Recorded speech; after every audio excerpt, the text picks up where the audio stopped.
Meeting to order. Pledge allegiance, please.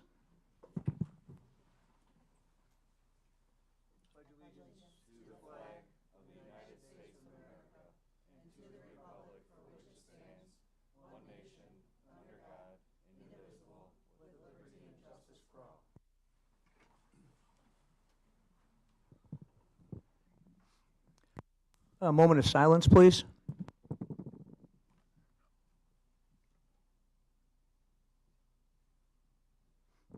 Thank you. Crosby, did you do roll call, please? Jason is excused. Mike? Here. Jake? Here. Jim? Here. Dale is excused. Eric? Here. Carolyn? Here. Craig? Here. Crosby here. Nobody on citizens' comments? We do have an Employee of the month. Thank you, Dr. Cook. Please take it away. Okay. So this evening, we have Mr. Ron Pond with us. Ron, if you wouldn't mind coming up.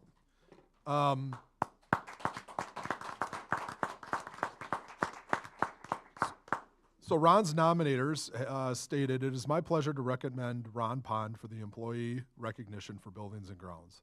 Ron has been with the district since 2018 and serves as the Buildings and Grounds Operations Supervisor on second shift for all of MASD. Having Ron on the team has allowed me, Andy Wegner, to focus on so many other tasks that I was not able to do before he was hired. Ron's main responsibility is to make sure we are staffed in the Buildings and Grounds Department to keep our schools cleaned. In 2023, we were struggling to get people hired, and in 5 months, Ron had interviewed over 450 people on the phone and in person. Once new personnel are hired, Ron conducts the orientation process to get all of our staff trained and ready to operate as custodial cleaners. Ron oversees 31 employees on the second shift. He routinely will do inspections to make sure our schools remain clean and confirmed workers are performing to the best of their abilities. If we are short people to work at night, Ron will help pick up the slack and fill in at every level to make sure we are not falling behind.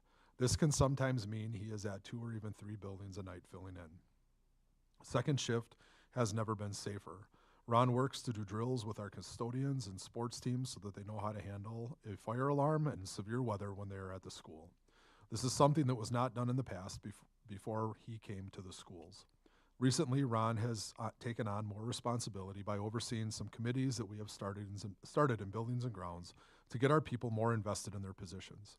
We now have committees for professional development, to discover better practices for buildings and grounds, and ways to work together.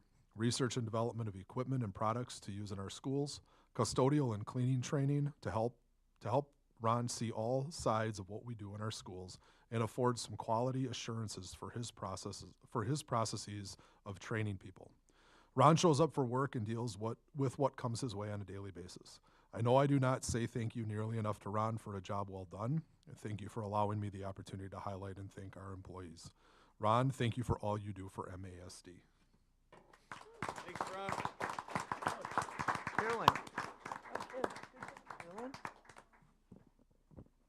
Ron, do you want to say anything? I'm humbled, I'm honored. Ron, who did you bring tonight? I have to thank my lovely wife. She puts up with all of the 24/7 phone notifications. Has my back. Good job. Thank you.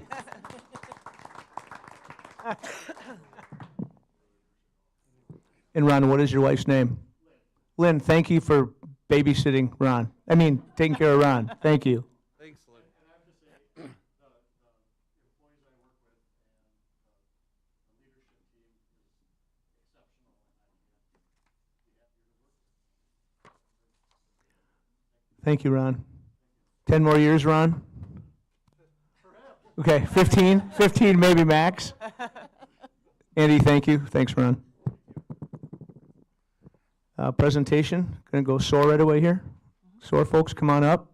So tonight we have our SOAR staff here to do a presentation and update of the new facility and just an update on the programming. So we have Mark Dumais, who is the original OG of SOAR. Dave Verrier is new to SOAR this year, but certainly not new to us. Jody Jonas, you guys have seen her present in the past. She's here to give us a GETO 2 update, also part of the SOAR team.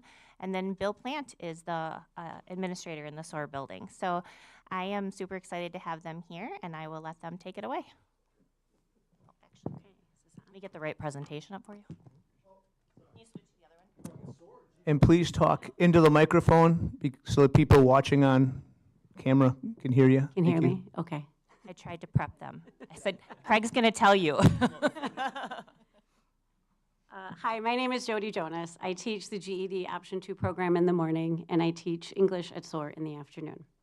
So what is the GED Option 2 program? We use the GED test battery to measure proficiency. The statewide accomplishments of the program is that there is an 80 to 100% graduation rate. Here in Mukwonago, we have a 100% graduation rate since we started the program 3.5 years ago. It helps students graduate with their class. They can actually walk the stage with their peers and get their high school diploma. It's a greater opportunity for credit recovery, and it increases student success with earning their diploma, and we have a high attendance rate. The next slide. Oh, do I do it? Okay. Thank you. I won't read this slide to you verbatim, but some of the highlights are 150,000 students globally receive their GED annually. It is accepted by virtually all employers and colleges. Those are some statistics on the right of the students we've had. We've had 62 graduates. 11 of them have had IEPs, which is actually quite impressive because the program is very rigorous. I'm a special education teacher as well, so I'm able to still abide by their accommodations and modifications. And WCTC at the testing center also has their modifications in place when they test. So what does DPI require for the students to be in the program? They need to be at least 17 years of age, have a 9th grade reading level, which we test at the high school, and be at least a year behind their class, so starting with about 21 credits going into their senior year. There needs to be a formal meeting with the student and the parents. It is really important that we stress with them that it is a voluntary opportunity. It's a privilege, not a punishment. So we go over the contract and everyone signs it so we're all on the same page. We require 90% attendance, and they still have to earn their half credits like all other high school students in health, personal finance, and pass their civics test. They need a minimum of 80% completion rate, and as I mentioned, we have 100% so far. Students are entitled to their traditional high school diploma, and they participate in the same graduation ceremony. Program data is collected at the end of the year by DPI. I have to fill out an end-of-year report, so it's really important that we meet all of these requirements so that they up our contract again for the program in the fall. And again, students with IEPs are not excluded from the program. It just takes maybe up to 30 days for me to apply for their accommodations for CTC. In addition to that, what do we require as a district? Currently, we require students to pass all 4 GED tests or to receive the credits in each subject. They need to pass a vocational online class. They need to be working at least 10 hours a week, have a driver's license, state ID. They need to earn 100 college and career readiness points, which I'll go over shortly. They need to complete a senior capstone and present that to me in their exit interview. And it's really important that the 3 hours they're with me every day, 8 to 11, that they're making consistent academic progress. This isn't just test prep. They need to be working on resumes, cover letters, reaching out to some of our community partners to set up community service hours, job shadowing, college tours. All of these are the requirements in the program. This is not an inclusive list, but these are some of the points that I asked them to go over to try to earn their 100 points. Each section, it's worth different points depending on what they're doing. But I do strongly recommend we have to have our cover letter and resume done before they leave. And I need to know what their path is after high school. Whether that's applying for WCTC or a UW school or going into a job, that is really our main focus in this program, is to get them to a point so they can be successful community members. So, okay, their scores and their transcripts. So their scores are really important to go over. So they need a 145 to pass the test. But they can get college credit if they get a high enough score or test out of classes. So I always stress to them, we're not just looking for you to just pass. We want you to do really, really well and prep for this because you can test out of classes or earn credits. People often ask, what does the transcript look like since they're going a different route? We do have to notate on the transcript that it's an alternative pathway. So as you can see, we put up their GED O2, meaning it's an alternative pathway, and then it has their score and their pass date. So the transcripts do notate that it is an alternative pathway, even though they're getting their traditional diploma. Types of students served by alternative education. So not just in my program, but also in SOAR. This is a list from DPI of the main characteristics of some of the students in our programs. And we've had students that meet every one of these bullet points at some point or another. So it's really important that they have an alternative environment, whether it's in GED, option 2, or in SOAR. They need a smaller environment that feels more familial. They need to build those relationships and connections and have one-on-one support in order to be successful. So we have a lot of high-risk students. We really need to build on that small environment. Student highlights. So this is just some of the student spotlights that I've had this year. I have a student that was chronically truant at the high school this year, was not at school at all. He came into my program. He is currently 90% attendance, and he received a college-ready plus score on his math test, which means he does not have to take his first year of math or earn credit, which is pretty impressive, and he's doing really well with making it to school and on time. I had a student that had pretty significant mental health struggles last year, and she was placed in an alternative placement, a different school, but then came back, started with me, decided she wanted to be a CNA. She's currently enrolled in a CNA program, and she's caring for 2 elderly women in their homes right now as she's studying. I've had past students be accepted to UW schools, WCTC, job apprenticeship programs, hired directly into the workforce. Without their high school diplomas, none of this would have been possible, and they could not do it on the traditional route. So we feel our programs are really important. The last comment is just an email I got from a parent actually a few weeks ago from a student last year of how well he's doing, and he was trying to join the union, and he was able to pass a basic skills test in English, math, and writing, pass his OSHA test, and he's going to be joining the union and getting a job this summer, a job apprenticeship this summer. So those are some of the highlights. And then in closing, one of my favorite quotes from someone at DPI that I work pretty closely with: educators should not be roadblocks to students with plans to be valuable community members. Thank you very much. Thank you, Jody. Any questions for anybody? Can you repeat the last quote, please, a little louder in the microphone? Sure. Educators should not be roadblocks to students with plans to be valuable community members. Awesome, thank you. Mark, you up? Yes, sir.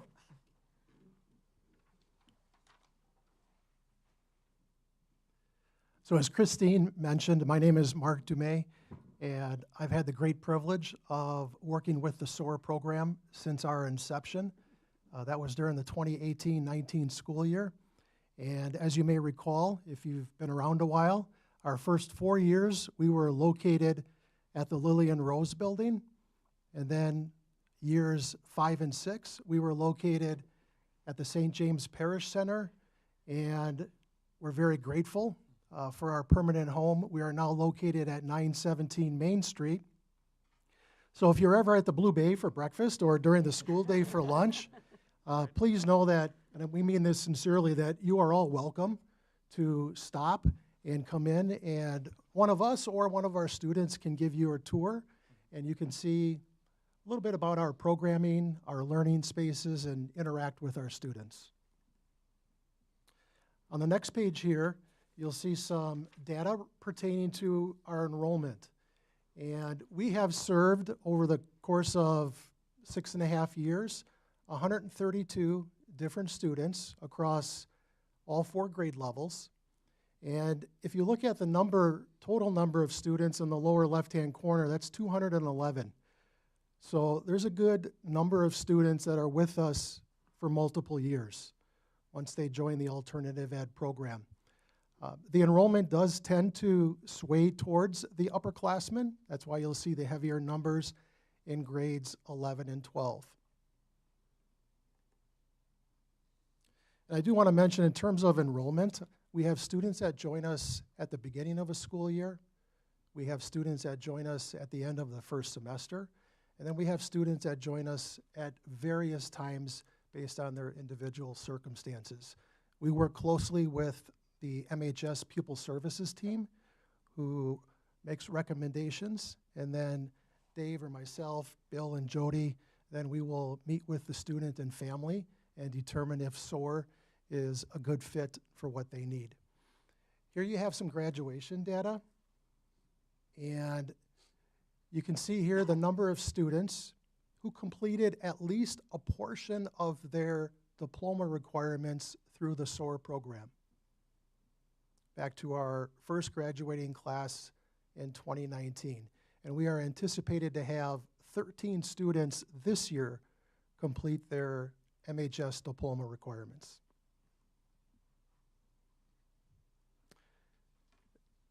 The legacy wall at SOAR, if you ever come, it's something that's a great source of inspiration. This is located in one of our main learning spaces, and when students complete their diploma requirements, we frame a 5x7 photo of their choosing, and the students have the opportunity to personalize their frame. So in addition to identifying the student, what you'll also read on the frames, something pertaining to their career goals, something that they're proud of, either personally or as a student. And then we ask students, and we'll touch on this in a little while, we ask students to provide some words of wisdom to future students who walk through our doors and perhaps are feeling the same way they did a year or two prior. Very impactful, very inspirational. So that's the SOAR Legacy Wall, and we added around the corner, which you can't see, we have a graduate spotlight wall. So the second wall spotlights SOAR graduates 3 or 4 years after they've left our program, and kind of gives our students an update in terms of where are they now. Here's the SOAR daily schedule, and our school day begins at 8:15 with students, and as you can see, our class periods are shorter, our class sizes are much smaller, and that seems to work much better for our students. Schedules are highly personalized. Again, we're working right now with students in grades 10, 11, and 12, and it's very fluid. We have students who are attending SOAR only. We have students who are attending SOAR and taking a class or two at MHS. We've had students that attend SOAR and WCTC.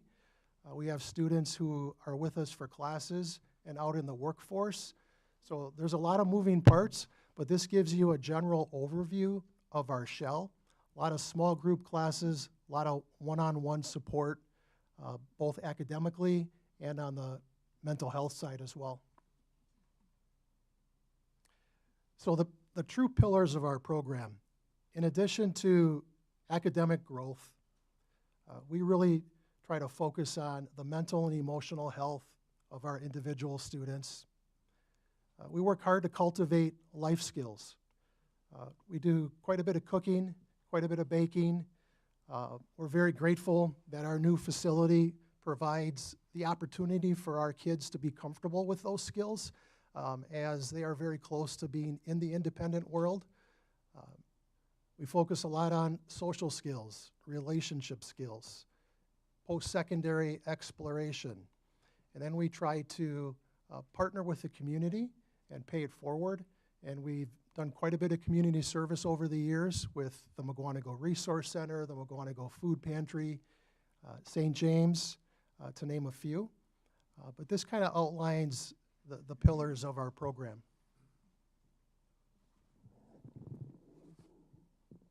All right. Hi, I'm Dave Barrier. This is my first year at SOAR, but I actually was at the high school teaching special ed for the last 8 years. So what Mark was saying about the community and the career education and life skills, that's a big part of SOAR. We're partnered with about 70 businesses and organizations in the area since 2018. If you want to go to the next slide, I'll list a couple of them. A big thing is we go on field trips, do community service opportunities, bring in guest speakers from all these organizations to give the students the network with the professionals that they're interested in. A thing that I started this year, as it's my first year, but connecting with the students to see their real interests. If you want to go to the next slide too, some more. And then the next slide shows a little options of the field trips we went in this year so far. Mark. I handed it over, look what happened. Just kidding. With all that pressure. Oh, there you go. Okay. You're back. So some of the, no. Okay, here are some examples of the partnerships we've had this year. So in September, we did a WCTC tour. I focused more on my students with IEPs, so we showed them how to apply accommodations, the steps through that, and then the testing areas. In November, we went to Your Personal Gardener. In December, we did a Generac tour and introduced GPS to some students that were interested. Just in January, we partnered with GA Larson, HVAC company, did a tour and then some learning opportunities with them. And then in April, I personally know an executive chef and owner of a restaurant precinct in Germantown. And we have a student who loves to bake. Some of you might have had her cookies this summer. So we're gonna go there and she's gonna give us a little tour of the restaurant, where she went through and like the steps, and then giving some like culinary skills lesson for them. And then what Mark was saying about some students, and I'm not going to read them all, but the one on the bottom, these are current students at SOAR, and the one on the bottom is this young lady that I worked with last year at the high school in special ed, and this is what she said: as a freshman, I struggled to communicate and attend school at MHS. Coming to SOAR this year as a sophomore has changed me for the better. The supportive staff that show up each day happy and ready to help has made a great impact on me.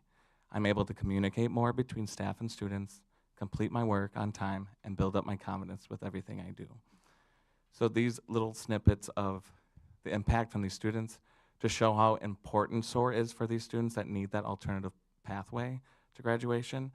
And for that student I read about, working with her compared to last year, you can see the growth. It's amazing to see. It gives me chills just talking about it. Do you want to read one? So also in the presentation, we have a few testimonials from prior year students, but you also have a link in the presentation that will take you to many more testimonials from students, again, back to our very beginning. But just want to read the top one here. Being in the SOAR environment helped me realize my talents, who I am, and who I want to be. If it weren't for this program, I wouldn't have graduated or had a plan for the future. I'm very grateful for my teachers who helped me get to where I am today. And again, like Dave said, you know, our kids, we want them to have a voice, and the growth that we see from the time that they join us until the time that they leave, they're more than students. We become like a family. We are a very tight-knit community. We're incredibly proud of our students. We work very closely with our families, and we want you guys to hear directly from our students. Even though they couldn't be here tonight, they know that they are here with their words. And here, you want it? Advance it. No, there's one more. So we wanted to end on what are the core values at SOAR. And every year at the beginning of the year, we always have a group of students who are new to our environment, and we sit down with the students as a staff, and we ask our students to help us create a list of guiding principles that they would like to see, feel, hear in their school environment. Traits and characteristics that are going to help them feel safe and supported and to help them grow. And this is the list that our current year students created. And I think it really lends itself to giving them a sense of ownership in the environment that we're creating at SOAR.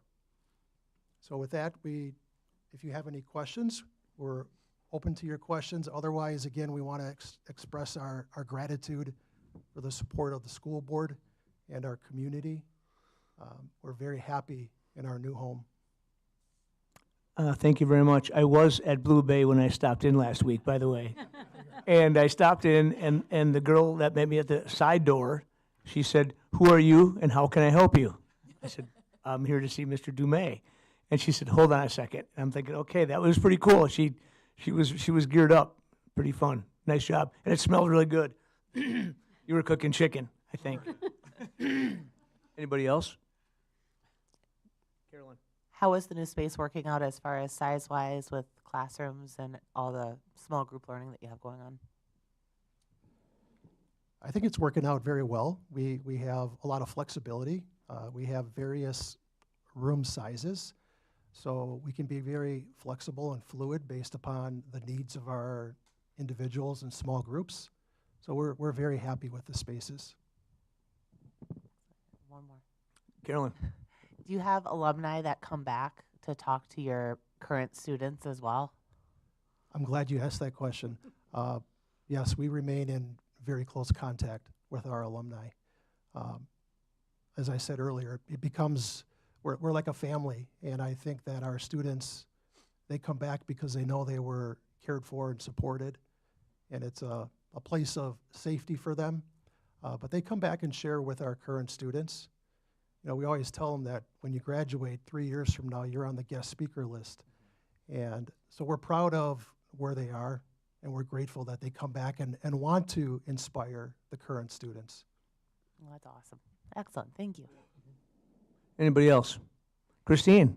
Thanks. There's just a few people I also wanted to mention that are really pivotal in SOAR's success, and one of them is Andy Wagner. He does a really great job making sure that the facility is taken care of. When we were putting it together, like getting everything ready to go, he would meet us there. He'd help us design stuff. He was amazing, and so I'm very grateful for that. And then also on the Christine, wasn't Andy Employee of the Year or something? yeah, I think so. Okay, there you have it, Yeah. right? So he was amazing. And so also the people who are photoed behind you, those are some additional people. Randy Jensen does a great job coming into SOAR to do some transitional work with some of our students. Megan Reif is a social worker in our district, so she goes between all of the elementaries, but primarily between Clarendon, Big Bend, and SOAR. And then Seth up there, he is our driver for SOAR. So if you see him, you could see him a dozen times during the day. He is back and forth between SOAR and the high school, or dropping kids off or picking them up, and he has a great relationship and rapport with our kids. And then we also have somebody who comes in, she's not pictured up here, but from the Gals Institute, that also does some small group work and mental health work with some of our students. And so it really is truly a great partnership there. And Bill, back and forth between Eagleville and SOAR all the time. So I can't say enough about this group. I'm always really excited when they come to update the board. So they will always, they're a special kind of group of kids and staff for me. So thank you guys for having them here tonight. Thank you. Thank you. Thank you. You can stay for the policy discussion if you want, but next up, the health insurance employee survey. Tom, you got that? All right, so coming up to join and lead the next couple of presentations that we have right now, we have Lindsay Duquette, who is our benefits specialist. She works with Rachel, and she's going to deliver information on our employee health plan survey. So we launch this survey once a year. We just did our second iteration, so Lindsay will share those findings with the room. And then after that, then Megan Zimmerman will join us then to talk about the financial performance of our health plan. Megan and Sarah. Sarah's not with us tonight, but Megan is here to deliver some of that information. So without further ado, Lindsay. Thanks, Tom. All right. Hi, everyone. Hello. Thanks for having me. All right. So we sent out a survey to all of our members on our health plan, and I just came to talk to you about what we found out. It was sent to 363 employees on our health plan, and 265 of them responded. Our goal was to determine where our health plan excels and where we can improve. That 72% completion rate really gave us a picture of what we're doing well and what we can kind of work on. Okay, so a big thing was asking them how they feel in terms of satisfaction with our health plan partners. As you can see, we have some really great data when it comes to certain partners. With Ventegra and Rescribe, our pharmacy partners, we have really high satisfaction rate. You can see just 2% of our respondents said that they were unsatisfied with Ventegra, and then 4% with Rescribe. Along those same lines, Doctor on Demand, we have only 4% of our respondents were unsatisfied with it.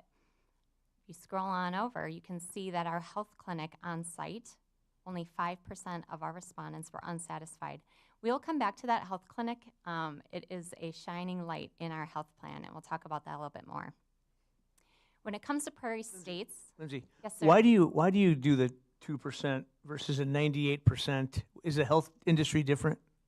No, I'm going by what we are finding to be issues with our health plan so that we can really spotlight the things that we excel in as well. Okay. So when we look at Prairie States, the dissatisfaction rate is 13%, and then HPS, 15%. The one that we had concerns about over on the right is collaborative care. 1 in 4 of our respondents were dissatisfied with it, and we really wanted to look into that and see why. So Lindsay, can you go back just for a quick second, if you don't mind? Yes. One statistic you'll hear from us in a little bit is employees are going to rate, I understand the health plan well.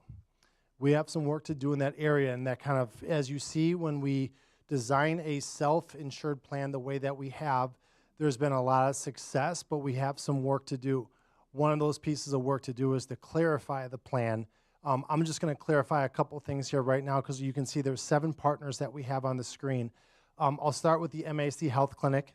Obviously, most of you have taken a tour through there. It's on the east side of Mukwonago High School. That really delivers about 80% of the care our employees seek. All right, so when they go there, it's open 38 hours a week. There will be times when our employees have to seek care that the clinic cannot provide. At that point in time, they access a network of doctors at HPS. They're from Green Bay down through southeastern Wisconsin, and there's 28,500 partners, 120 hospitals, 96 additional facilities that are in the HPS network. When our employees are seeking a referral as to who should I see in the HPS network, then they would work with Collaborative Care, and that's the entity on the far right-hand side. Ventegra is our pharmacy benefit manager, so for our people that are on a monthly maintenance medication and it's going to come to them, that is our pharmacy benefit manager. And anytime somebody is going to seek a specialty drug, you'll see those commercials pretty much anytime you're on TV. We work through Rescribe to source those drugs at deep discounts. The last partner then there is Doctor on Demand. So if anybody wants to see a doctor virtually, obviously they can't do everything, but there's certain things that they can't provide. So it does meet a need for certain folks at certain times. Overarching all of it then is Prairie States. Prairie States is kind of the offensive coordinator, so to speak, of this team. They coordinate all the partners, all the billing. They run the plan on our behalf. We sign a plan document that says here how it operates. They take it, and then they run with it. So just want to take an opportunity to explain that stuff as we have several partners that probably need some explanation. So there you go. Lindsay? Thank you. All right, so we wanted to compare that to the data that we obtained last year. And this is where it gets kind of interesting. As you can see over on the right with Collaborative Care, there have been some changes with the company itself, and the satisfaction rate with our employees has gone down because of that, we believe. We are looking into that. In terms of HPS, that is also something where the satisfaction rate has gone down. It's been pretty consistent with Ventegra, Doctor on Demand, Rescribe, and then of course our clinic that we were just talking about, the satisfaction has only gone up because they're improving constantly. When we opened it up to comments, we noticed a few different themes. The first one being that the navigation of HPS, Collaborative Care, and Prairie States can be difficult, and there are slow turnaround times for care. Some of our employees mentioned we have benefited from many aspects of the program. However, it's a lot of hoops to go through when seeking care. They also said the good outweighs the bad, but they are not free of their issues and errors. The frustrations are the time it can take to ensure a waiver is possible. In the end, we receive care at little or no cost, but it comes at a very tedious price. Another common theme revolved around our health clinic. I told you I'd come back to this. It continues to excel. Some of the things our employees said were, whenever my family of 4 has medical needs, Becky and Dawn are quick to help and are highly knowledgeable and kind. I was a vocal skeptic about this plan when we first heard about it, but I'm beyond impressed and very grateful that we have this plan for MASD employees. Using the MASD clinic has been extremely helpful. Whenever I need to be seen or have a direct question, they are always very helpful. Weekend hours would be appreciated if at all possible. Everyone at the clinic was so kind. They got my visit done in a timely manner. They helped me with issues I did not know they could. Highly recommend. And when I tell you that these are only a small amount of comments in a sea of glowing reviews about our clinic, I am not exaggerating one bit. And that is definitely a testament to Becky and her team over there. It has been invaluable to our employees. I think that anyone would tell you that. When we asked them if there are any other services they would like to see at the clinic, there were a few different suggestions. They would like expanded medications available, expanded testing for influenza, COVID, RSV, etc., increase hours and availability, particularly on the weekends. They suggested chiropractic care, physical therapy, and in-house imaging and x-rays. When we asked our employees if they would be likely to use counseling if we offered it at the clinic, I think these numbers speak for themselves. Half of the people who responded said that they would be likely or very likely to utilize a mental health counselor. I cannot even stress how huge that is.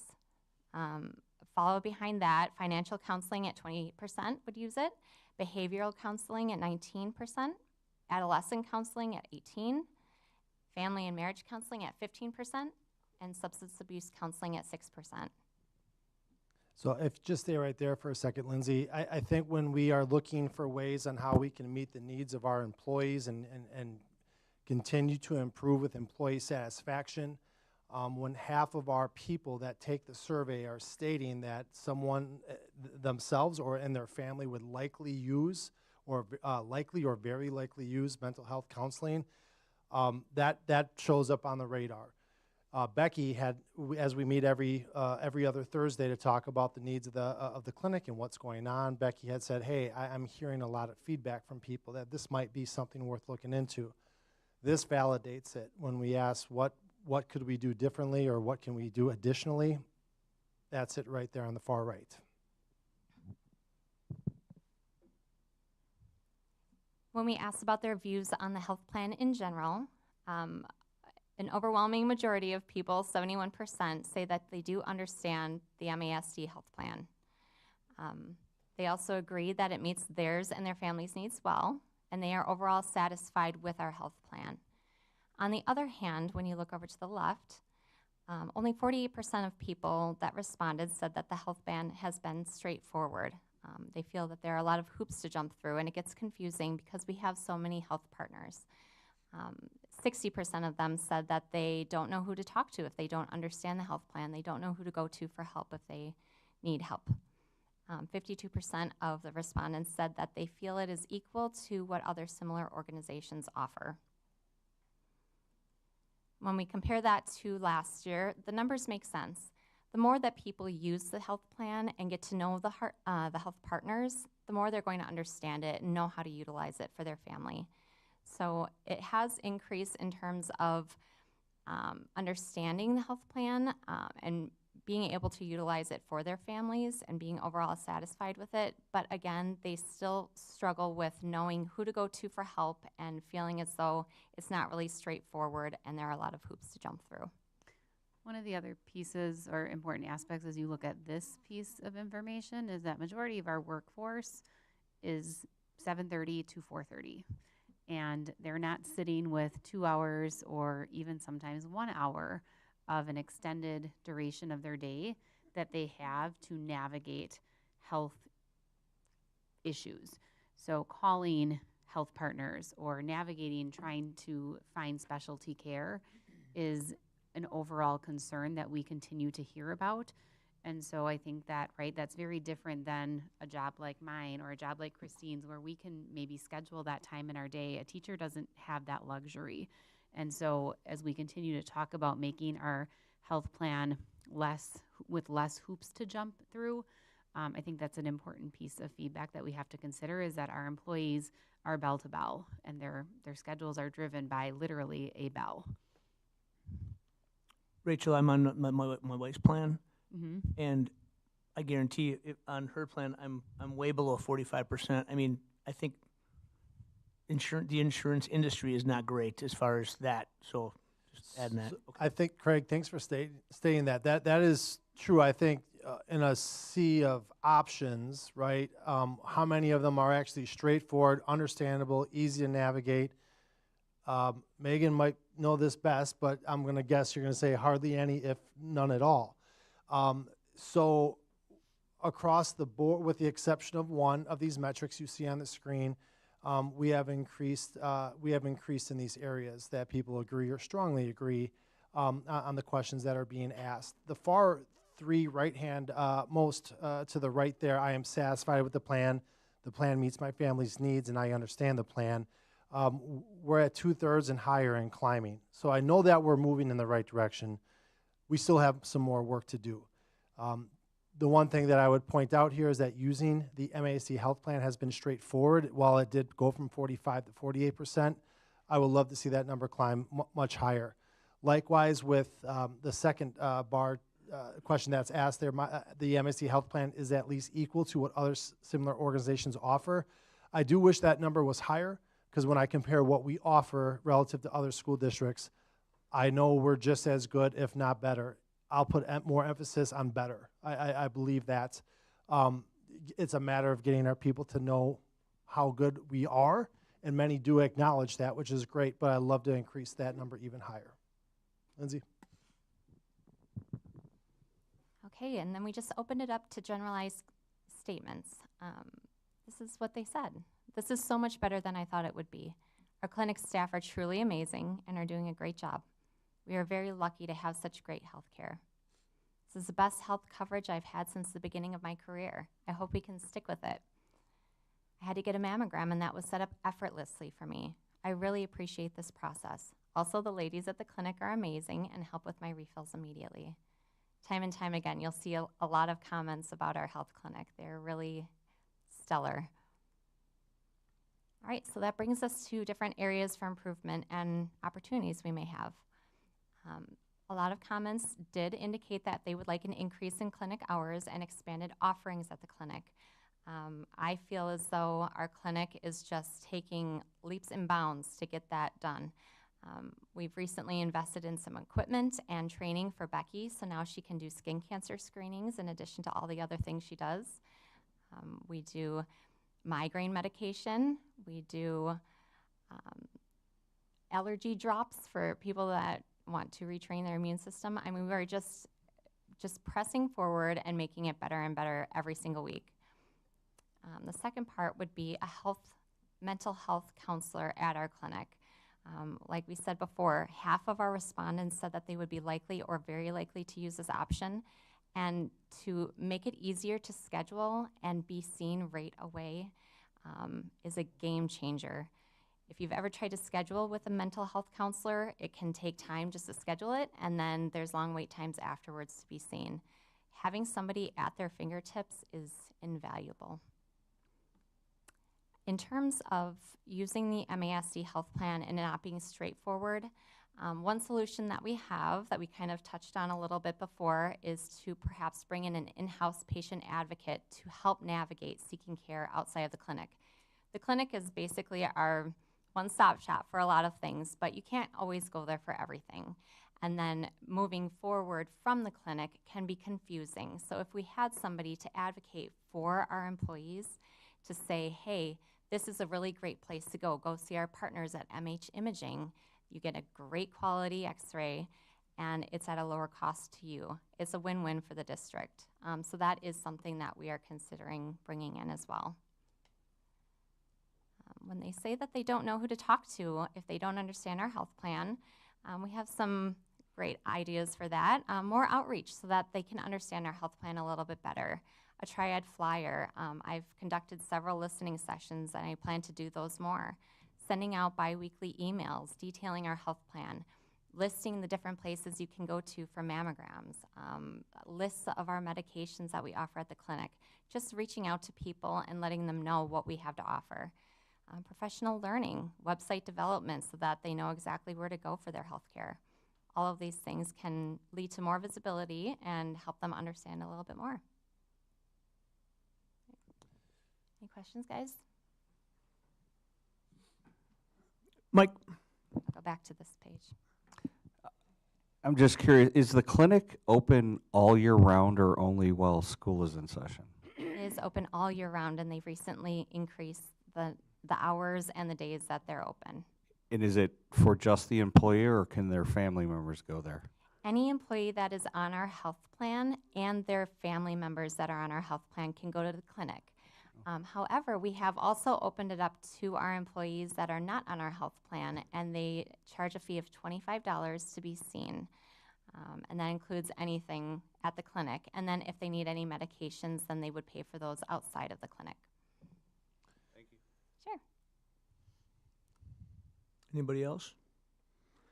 So I guess one point of emphasis I'll make here as we kind of wrap up this piece of it and get to Megan's part of it coming up in here in a second is that you'll see we'll talk about missed opportunities and what those mean. And ultimately that third bullet point of using the health plan and using it is straightforward. We're going to try to make it more straightforward and easy in such a way that it helps the employees and lowers the district's costs. And that'll be kind of the theme on the back half of Megan's presentation. So that in-house patient advocate and what they can do, we're going to explain that more in depth here in just a minute. So just keep that thought close for. So the cost of adding would be the next thing we're going to talk about. Is that correct? Yeah. So this is kind of what we covered right now with Lindsay's survey, and the information is this is the employee perception. Now let's give you some information on financial performance and how it's going. Okay. Thanks, Lindsay. Thank you. Tom, new suit. It's nice. I was waiting for you to call me out like a Joseph A. Bank thing or something like that, Craig. I dropped it off of Goodwill just like that. This is it. It's a little tight though. All right, give me 1 second. All right. Oh, that's not it. Bear with me. Here we go. Sure. Tom, while you're setting that up, I think, and first of all, good evening, everyone. Molly, talking to the microphone, please. Oh, Megan. Not Molly. Megan. Thanks, Craig. Megan, I'm sorry. Talking to the microphone, please. Megan. Give a quick introduction for some of you who are new here or are meeting Megan for the first time. Megan is our health plan consultant. Megan helps a number of school districts and private employers navigate the options. So whether you're fully insured, self-insured, Megan is the one who helps bring ideas to us. We began working with Megan, is it 3.5, maybe 4 years ago? pretty close, yeah. When we started looking at ideas for ourselves, staying fully insured was the recommendation while we researched the plan that we have in place right now. So Megan brings a wealth of knowledge to us and helps guide us in all the things that we're delivering to our people right now. So Megan. Thanks, Tom, and good evening, everyone. And I just wanted to add, too, for a little perspective of the feedback from the survey that Lindsay spoke to. Typically in the insurance industry, the Net Promoter Score is used to measure satisfaction, and that ranges around a 35% satisfactory level when you're talking about health insurance. So as you can see from your results, you're far surpassing that amongst your employees and their family members. So good job. Now I'm here really to talk about the financial components and performance of the plan. So if you have any questions, please jump in and stop me. So as a self-funded plan, we look at the plan costs on a policy year. So your plan year runs from July through June, but because you have stop loss, we look at a policy year, which really is the full 18 months.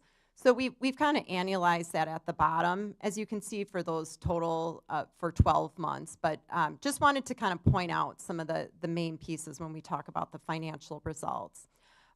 Overall, you can see the medical claims decreased by about 9%, and RX claims decreased by 51%.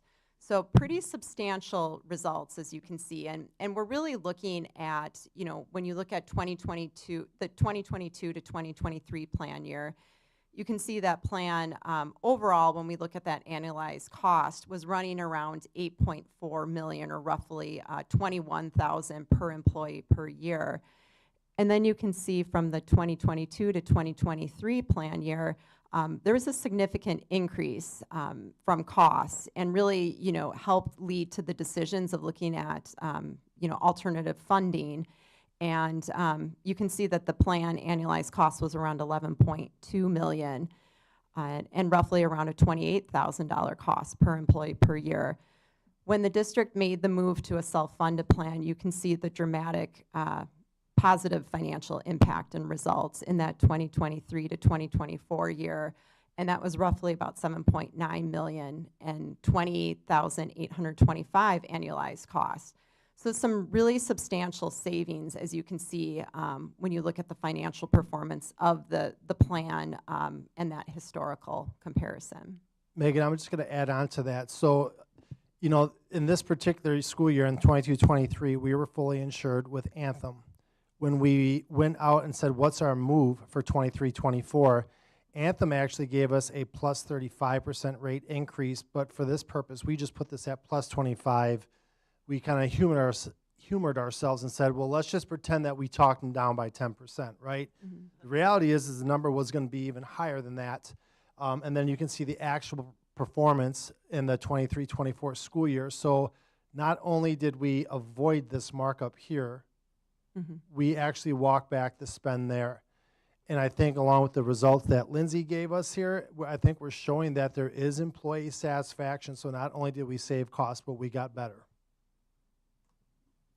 Yeah, Megan, go ahead. Correct. So we wanted to show you kind of the performance of the policy year for the last 7 months. And you can see, we're doing that historical walk back, as Tom mentioned, and looking at the performance when you were fully insured, and then comparing that to when you were self-funded. So overall, you can see that when we look at the 2023 to 2024 year, certainly a significant improvement in that annualized cost. And then when we fast forward to the 7-month period thus far, where we looked at the data through January of 2025, you can see it has increased in costs, but still is below the overall annual cost when we look at that 2022 to 2023 plan year of that 8.5 million. And I do want to point out, just for reference, medical trend right now on average runs around 9%, and pharmacy trend on average runs around 11 to 13%. So currently, medical trend, and for a number of years, is far surpassing the consumer price index. I mean, a lot of the things that we're hearing about in the news day in and day out. So we are seeing a little uptick in costs, but also keep in mind, too, there's been a lot of added value and benefits to the plan, like the clinic, like the pharmacy plan, a lot of the highlights that Lindsay spoke to. So as we are seeing the cost increase as a comparison to where the costs were in the prior year, you can see that those costs are still in 2024 to 2025 below where they were, several years prior. So if I could just expand on that, here the 7-month comparison, so July through January, in 22-23 with Anthem, we had spent $4.9 million. Last year, for the first 7 months, it was 4.2 million, and this year we're at 4.8. The medical claims here, you can kind of see they've jumped, right? We can't always predict accurately how many babies will be born, how many knee replacements will there be, how many people will get cancer. We take a best guess, with actuaries that are on Megan's team that can help guide that, but we can't control every single piece of that. The biggest thing I'd state that is that in 22-23, first 7 months versus the first 7 months now, we're still less.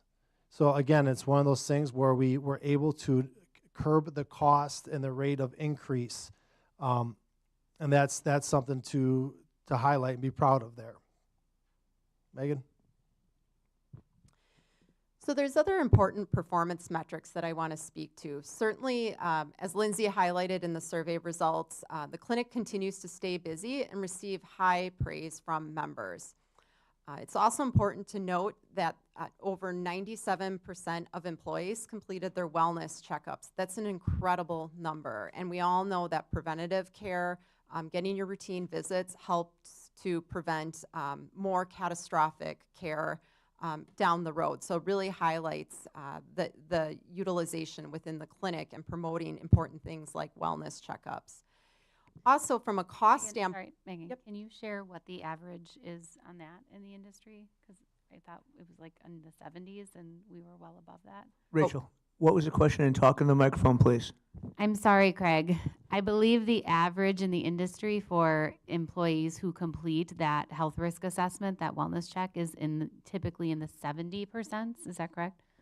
correct. And we hit 97%. And that's just really a testament. I want to give Lindsay a huge shout out. She was hounding people individually to make sure that they got that done. And to Megan's point, that preventative care, the feedback that we got on that from Becky was just incredible about truly, in some cases, saving people's lives. So like on that point, I do want to say that the investment, and sometimes you have to spend money to save money, that we have invested our expenses and our investment in preventative care. So as we talked about, our people can get breast imaging at any Pro Health facility. There's routine imaging and diagnostic imaging, and sometimes in traditional plans, there's a cost for one, but not a cost in the other. And we just eliminate all of it and said, just take care of it. It's free, go. It's a way of saying that we could invest a little bit now or pay a lot more later. We chose, let's invest now in preventative care, and we can remove costs down the road and keep people alive, by the way, how about that? So investing in preventative care has been something that's what we talk about every 2 weeks when we get together. How can we help people stay more healthy? Because we know financially speaking, if we do that, it also helps the district financially. Megan? Absolutely, and I think I wouldn't downplay the ease and accessibility of your clinic. So I know we're talking about the financial piece, but that is also, driving those results and that 95+% completion rate. So that's tremendous. From a financial impact to your individuals on the plan, only 30 individuals and 2 families hit their out-of-pocket limit last year. That is extremely low. Typically, we see on average around 30%. So, again, a very significant impact in a positive manner financially to the individuals and family members on the plan. And we're going to get in more detail about $0 options in a moment, but there were 334 copay waivers for $0 options offered from July through December. So certainly members are choosing those $0 options, and we're going to talk about some room for improvement and some communications, but certainly a huge benefit to members in the plan. In addition, there were 595 5-Star Health Collaborative Care member contacts. So those are people reaching out, wanting to learn more about those $0 options, wanting to learn more about their health care, wanting to get second opinions, just really having that advocacy and support need is really there within the population. So tremendous numbers. And when you look at the number of claims, so 55% of members with claims used a $0 option, which translates to about 27% of your medical spend. So those $0 options are those direct contracts. A lot of work has been put into making sure that they're contracted with high quality, high value providers. So not only are members saving money, but the plan is also, rewarded in the benefits of members opting for those $0 options. And I think, as a comparison in the prior period, 30% of members, which represents around 14% of the medical, you can see who opted for those $0 options. So you can really start to see the increase in those results. And then as for the pharmacy plan, so there were 149 free medications for 53 members, which was over $500,000 in savings. And I know we've spoken about this in the past. It's sometimes people have a hard time, when we just talk about why would something free then provide savings, but it's really, all the opportunities that we talked about and the fabulous member testimonials and results from the survey of the pharmacy plan really performing very well. So we know that $0 options result in great care and lower costs for both members and the district. We certainly had some good results, but we also see that there's ample opportunity to improve care and lower costs. So the following are some examples. As we've talked about, and these are the $0 options, so we're going to break them down in specific categories. So the first one is outpatient surgery. And there were 63 outpatient surgeries. As you can see, 39% opted for a $0 option, which is around 62%. 30 were direct contracts, 9 were copay waivers, and 24 were a copay was applied. So this is when we talk about the advocacy, the navigation, they help provide those waivers.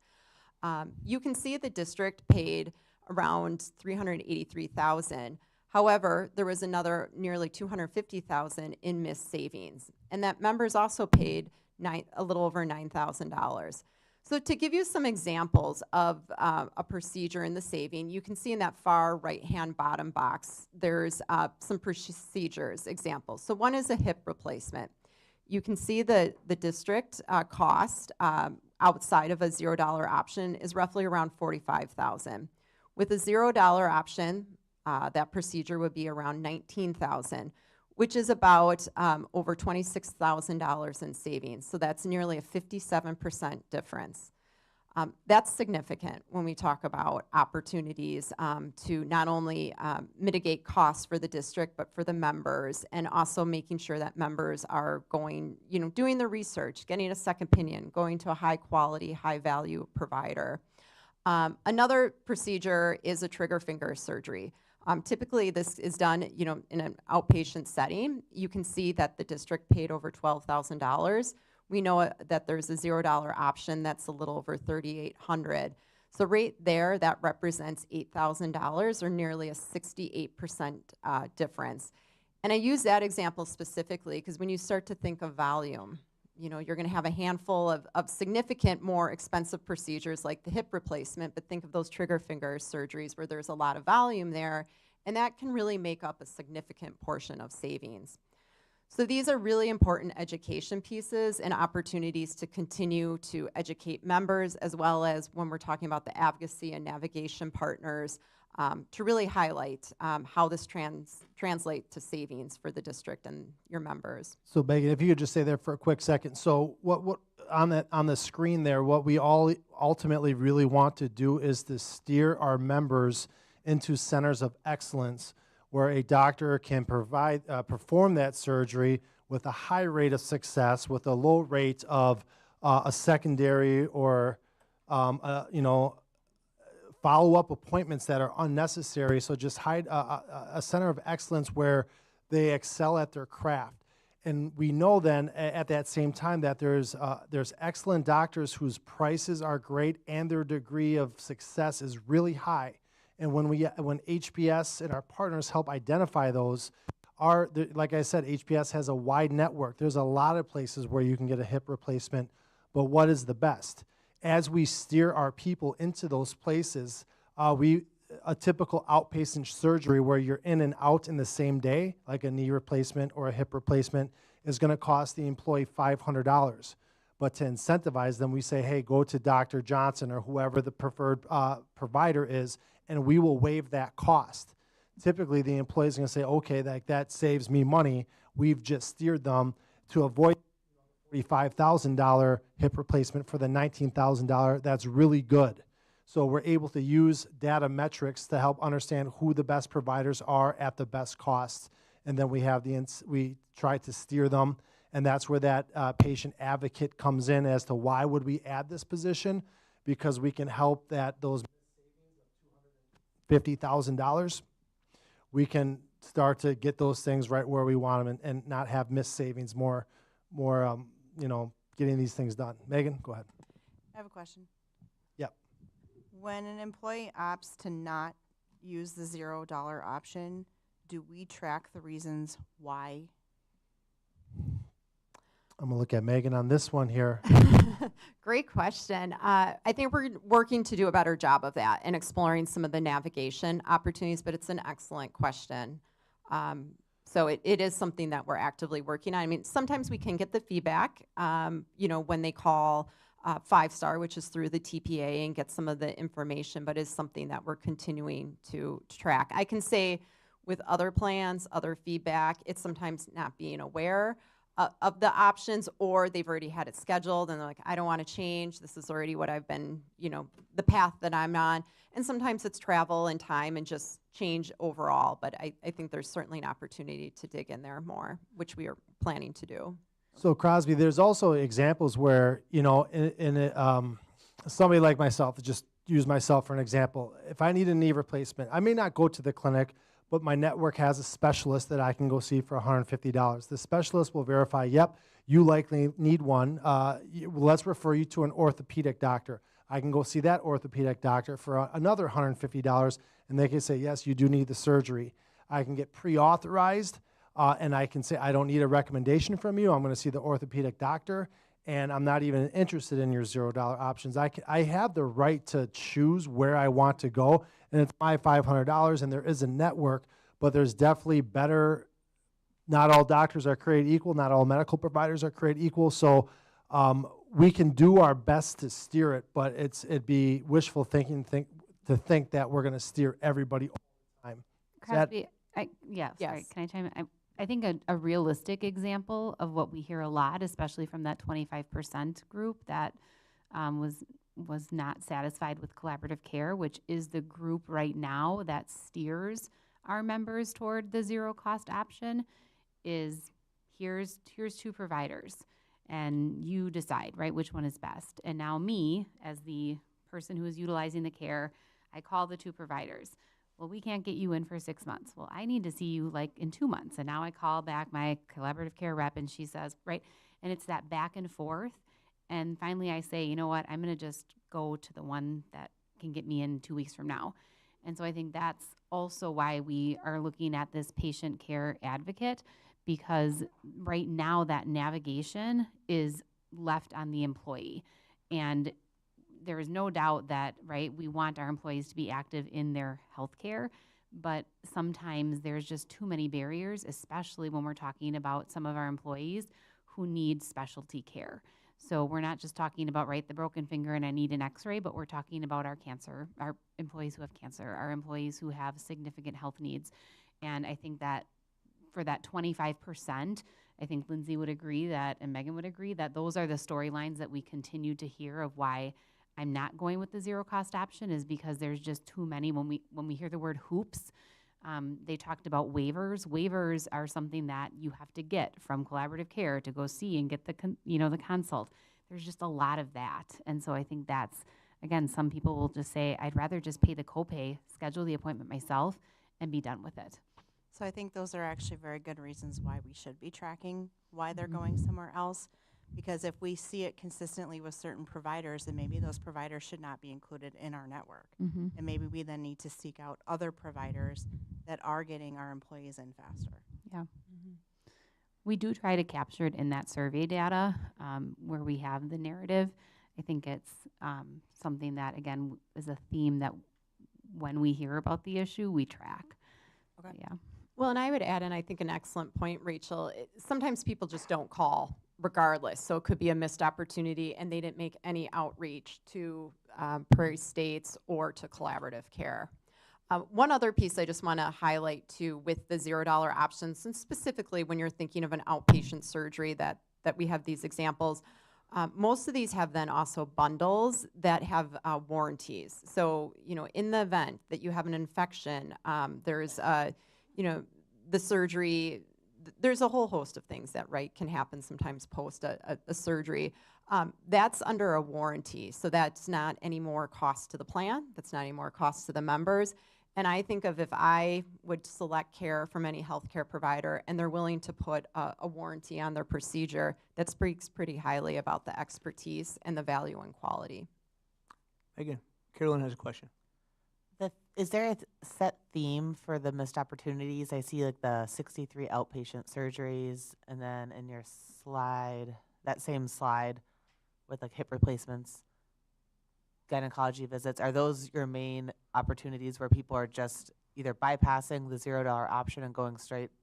These were just some specific examples. Do we have a set theme where we're seeing? It's a great question. I don't believe there's a set theme. I think there's just, it's really member dependent too, but great question. Megan, so maybe I'm jumping the road here a little bit, but there's many businesses that have the same model that we're doing, correct? There's some, yes.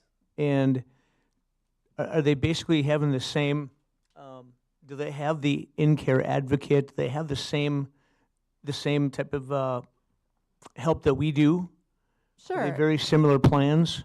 I would say there's other plans out amongst other districts and private sector employers that have similar plans.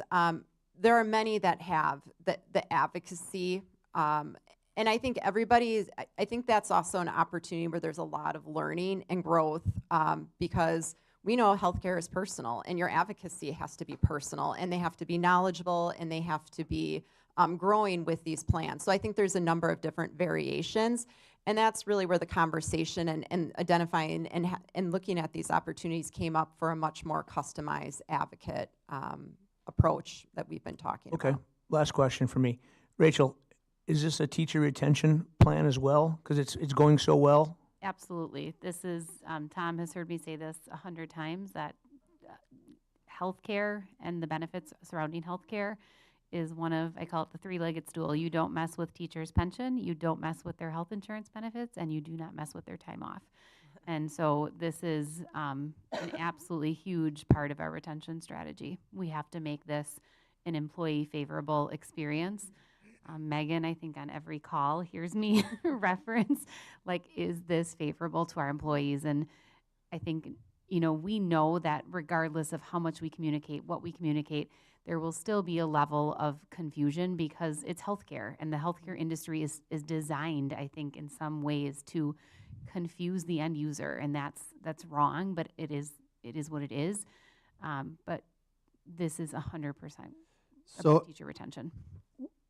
I would like to add to that too. If an advocate could help people get steered towards the right outcomes, and they had 2 hip replacements that were going to go this way but should have gone this way, and they steer that correctly, just from the potential savings that you're seeing on the right-hand side of the screen, this position would pay for itself and then some, which is a savings to the taxpayer. So when you talk about, teacher retention, saving, being more efficient with our spend, why wouldn't we? So the next missed opportunity, I'm just going to focus on the charts in the right-hand columns, are MRIs and CTs. So you could really think of these as commodities and imaging. And you can see then the average copay and costs related to an MRI of roughly that $3,000, and then the CT of $3,500. And then you can see those costs for the $0 options. So those, again, and I like to refer to that as a commodity. It's an imaging, they're read by the radiologist, and then they're reviewed and sent to the provider for follow-up. These are where there's a lot of volume and a lot of opportunity for savings. So you can see that that missed savings on just these 2 examples was over $112,000, so pretty significant. And then also member savings as well. So again, a win-win where members pay 0 and then the plan saves as well. The next opportunity is really around primary care visits. And this really, when you think about the results you heard about the clinic, again, the clinic is just a feather in the cap of the health plan, a true just value add, really effective delivery system for primary care.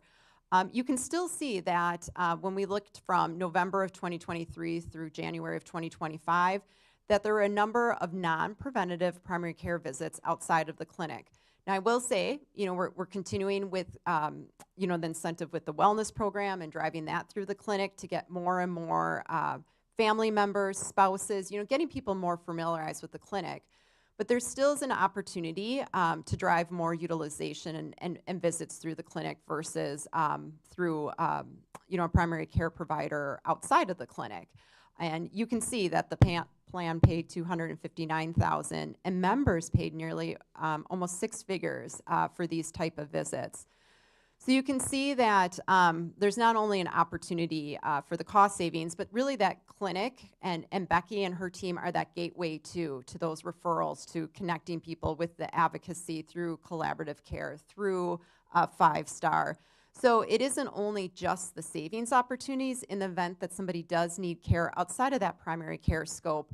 They're also being referred to those plan partners and really making sure that people are getting the necessary care and then avoiding costs for unnecessary care that quite often happens in a traditional primary care setting.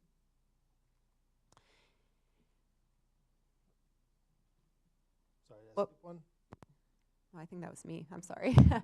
So one of the missed opportunities that can also be defined through primary care often, and when we're having conversations around the clinic, relates to labs.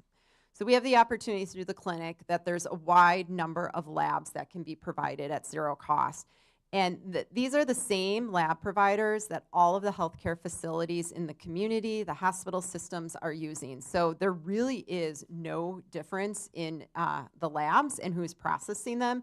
The difference really boils down to cost. And you can see that there were over 1,500 lab episodes that occurred where there was savings to the plan. So certainly the plan paid nearly $200,000, members paid $32,000, a little over $32,000. And you can see that there would have been nearly a 50 to 90% savings to the district and members through labs. So I understand there's also times where you're receiving care, members may be receiving care, and their provider says, just go down the hallway, have your lab work done here. It's convenient, you're here. Well, the members are paying for that, for those lab services. The plan is paying for those lab services, where the members then could go to the clinic, have those labs drawn, and still sent to their providers. So there's, again, it's educating members. It's making sure that, you know, when those type of conversations come up, that they, you know, have those reminders and are aware that those are additional services that the clinic provides that provide savings for themselves as well as the plan. So based on this, and we're going to have a more accurate projection presented in April's meeting, we're looking at a preliminary renewal projection around 5 to 10%. I want to say that this was based on claims data through January. February experience was very good, and March and claims activity will determine a little bit more about the reduction possibility with this projection. But still, as we've talked about, there's a lot of positive results that we're seeing financially from the plan. But when you think about healthcare trend and inflation, and when I talk about that 9%, if we can keep as much care running through a $0 option, a direct contract option, we're fighting that 9+% annual trend and looking to mitigate, ideally, and reduce that trend. So that's really where, you know, we talk about those missed opportunities and we talk about the navigation and the advocacy, that really brings this together where we can try to mitigate, you know, those renewal projections. Any questions? Jake. Sorry, going back to the first slide, it'd be slide number 2 I can go to it. in the deck. Yep, this one? Yeah, when we look at the stop loss, where does that cap our costs? Like, when does that kick in, at what level? Sure, at the Just trying to understand the the downside, right? How bad could it? Sure, yep. At the individual level, we have an individual stop loss value of $175,000. So one individual, if they reach that $175,000 and exceed it, then we would be reimbursed, and stop loss would ultimately pay for those costs. In the aggregate, I don't know that off the top of my head, it's in the $8 million range, maybe $9 million, but there's a certain protection point where we are protected if in the individual level or the aggregate where our interests are insured. And is there like a general guideline that's used to determine where to put that? That's where actuaries start to come in, and once upon a time I did those things, but I don't do those anymore. But on Megan's team, they steer us in the direction of finding something that financially makes sense, you know, for us. When we lower that stop loss to like $100,000, that line item of $1,041,000 is going to become a lot more. So it's a balancing act of figuring out what works best and what's smart. Yeah, no, great question. We benchmark to where that deductible should be. And certainly plan performance has a great impact on looking at that stop loss premium and hopefully mitigating or potentially reducing that. Thank you. Yep. Anybody else? So, real quick, Megan, it looks like you could almost pay for the in-care advocate person to push people into the zero decisions, et cetera. The mental health part, Christine, you can jump in if you want, and it might be harder to put a number on that as far as Yeah. costs, and I'm not I mean- trying to, and I'm probably way early in this conversation. No, but that's okay, I thought we Craig. should talk about it. No, that's okay. So if I'll take swing at this one if you don't mind. We know through the feedback from Becky at the clinic and what the employees stated here, we know that there is demand. We can look at the spend of our plan to say how many people are seeking mental health or therapy outside in the network and how much are we spending on that. So if we brought this in-house, how much could we save? I think the part that's really difficult to measure is how many people give up on finding a therapist because they have such a hard time finding it that they would finally begin to use it if you said, guess what, it's in-house. If we were to, as we talk about expanding the services at the clinic, if an advocate was under Becky's direction, we feel great about that. Finding the right behavioral or mental health therapist. If we could find one by the end of the week if we wanted to, but finding the right one who can do exactly the way kind of the standard we're setting, we'd be willing to be patient and wait for it, and finding the right person would improve all the retentionary things that Rachel works on. We believe they would save costs, and it's a worthy investment. At this time, I'd say that the emphasis or the priority at the moment is to have that advocate who can help the steerage, take the stress off employees, navigate the plan, and get them into great doctors at lower costs. It wins for everybody, so to me, it's no-brainer. I get it, and I'm not against the mental health part of it. It's hard to measure. That's all. I think, Craig, to Tom's point, the priority right now is on the patient advocate, and it really hits on, Crosby, what you said, and Carolyn, what you said, that that advocate can also help us to collect better data to be able to make an informed decision. While the survey results most certainly said this is something that would be utilized, I think that we do need a little bit more information to realize if that cost savings would be there. The advocate, there's no doubt that, to Tom's point, it's a cost savings. And so the priority is on that right now. Christine? The data that we do have that we track on Care Solace, which is a mental health and navigation tool, would speak to the fact that, like, so far this year alone, we've had almost 5,000 communications between our mental health providers that work through our insurance company and Care Solace. So, But some of that is with families and students, right? yep, Not yeah, I was getting there, necessarily- Tom. So yes, I can't tease out which is staff or staff families, like children or community members, but I would still tend to think that there would be a high interest.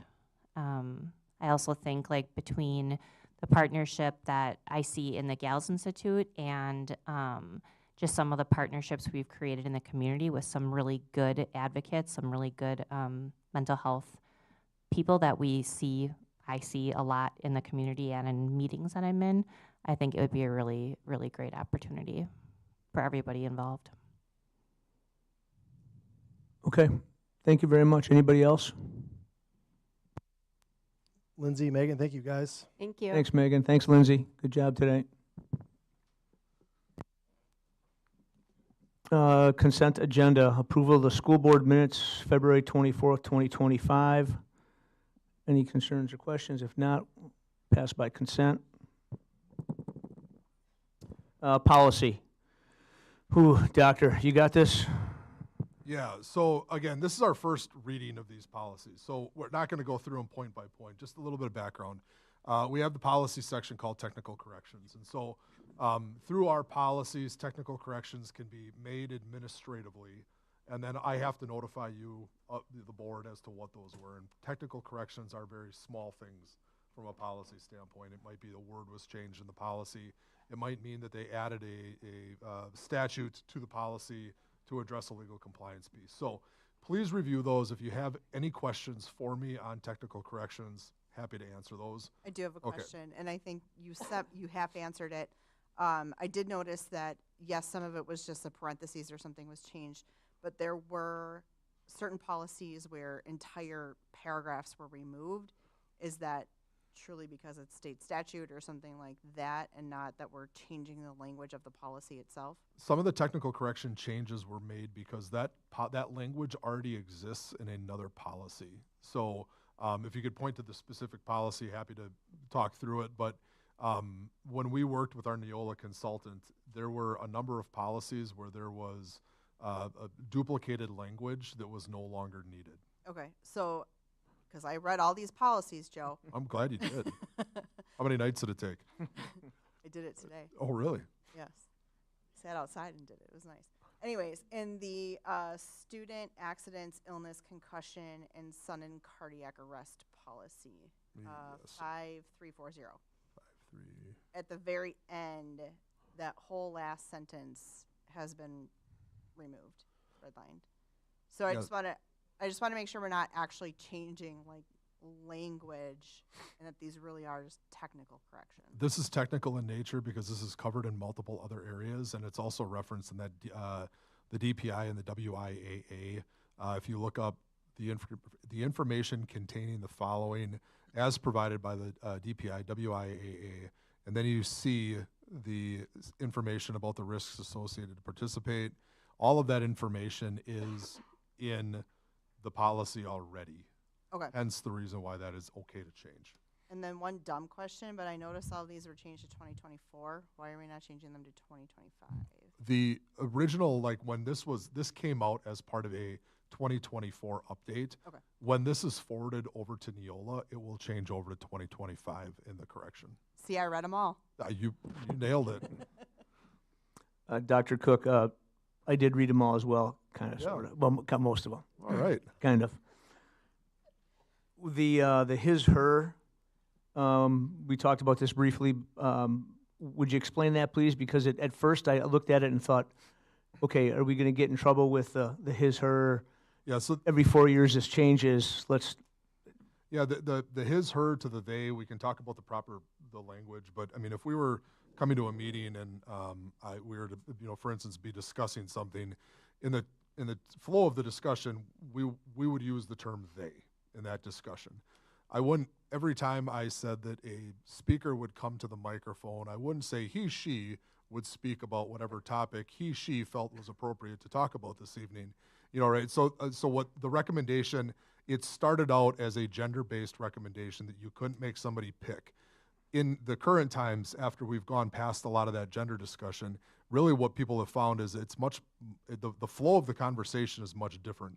And it started to become a shift, it's become more of a shift in the formal English language than it has necessarily been in what would be the informal language. You're starting to see that more in professional text, where people are not, they've gone beyond essentially just assigning the gender he or she in the text, and they're using they more and more frequently. And I think it transcends any political motivation behind it. I think it's more just from a practical purpose. Okay, thank you. We are, just on that note, we are working through the recent administrative executive orders out of Washington and how they pertain then to, I think it's about 30 policies that we have, and we'll be bringing those to you in April as part of the policy update. Anybody have any other questions about the policy review? Doctor, do you want to be okay with moving along here, or do you want to go through every single one of them? No. There's only about 100. Yeah, so in the policies, so under new 56, thank you, Jim. Under new policies and policy recommendations, this is the first reading of these policies. So as we've done in the past when we've had a large presentation of policies, we've put it on here to put it in front of you to talk about it. If you have any questions today about what's in those policies, we can certainly bring that back. I would anticipate that these policies would finally be up for a formal approval at the April school board meeting. It's because there's a lot of them. We just want to draw your attention to them. Some of the policies on there are still being looked at administratively, but we just want you to see kind of the full scope of what is being recommended at this time. Again, some of those policies are new policies to the district. Those are coming up as a result of a law change or a practice change that Neola is recommending to us. They make the recommendation, again, as a board, you approve them. Some of them are minor changes to policy, where you'll see some language has been removed from, for instance, a policy on due process rights. Language has been removed from that, but it's because it's been added or it already exists in our suspension and expulsion policies. So as you read through those, I want to give you plenty of time as the board to look through this number of policies. Please take some time. We don't need to go through them point by point tonight. And then we should be shooting for April timeline for approval on these. I just wanted to clarify, and hopefully this will help new board members, that some of them appear to be duplicates, but really they apply to different types of employees. Is that correct? Thank you. Yeah. So if you see you might see a policy that is I'm going to see if I can find a quick example of it here, where you would have a policy on 113032304230. It says ethics and conflict of interest.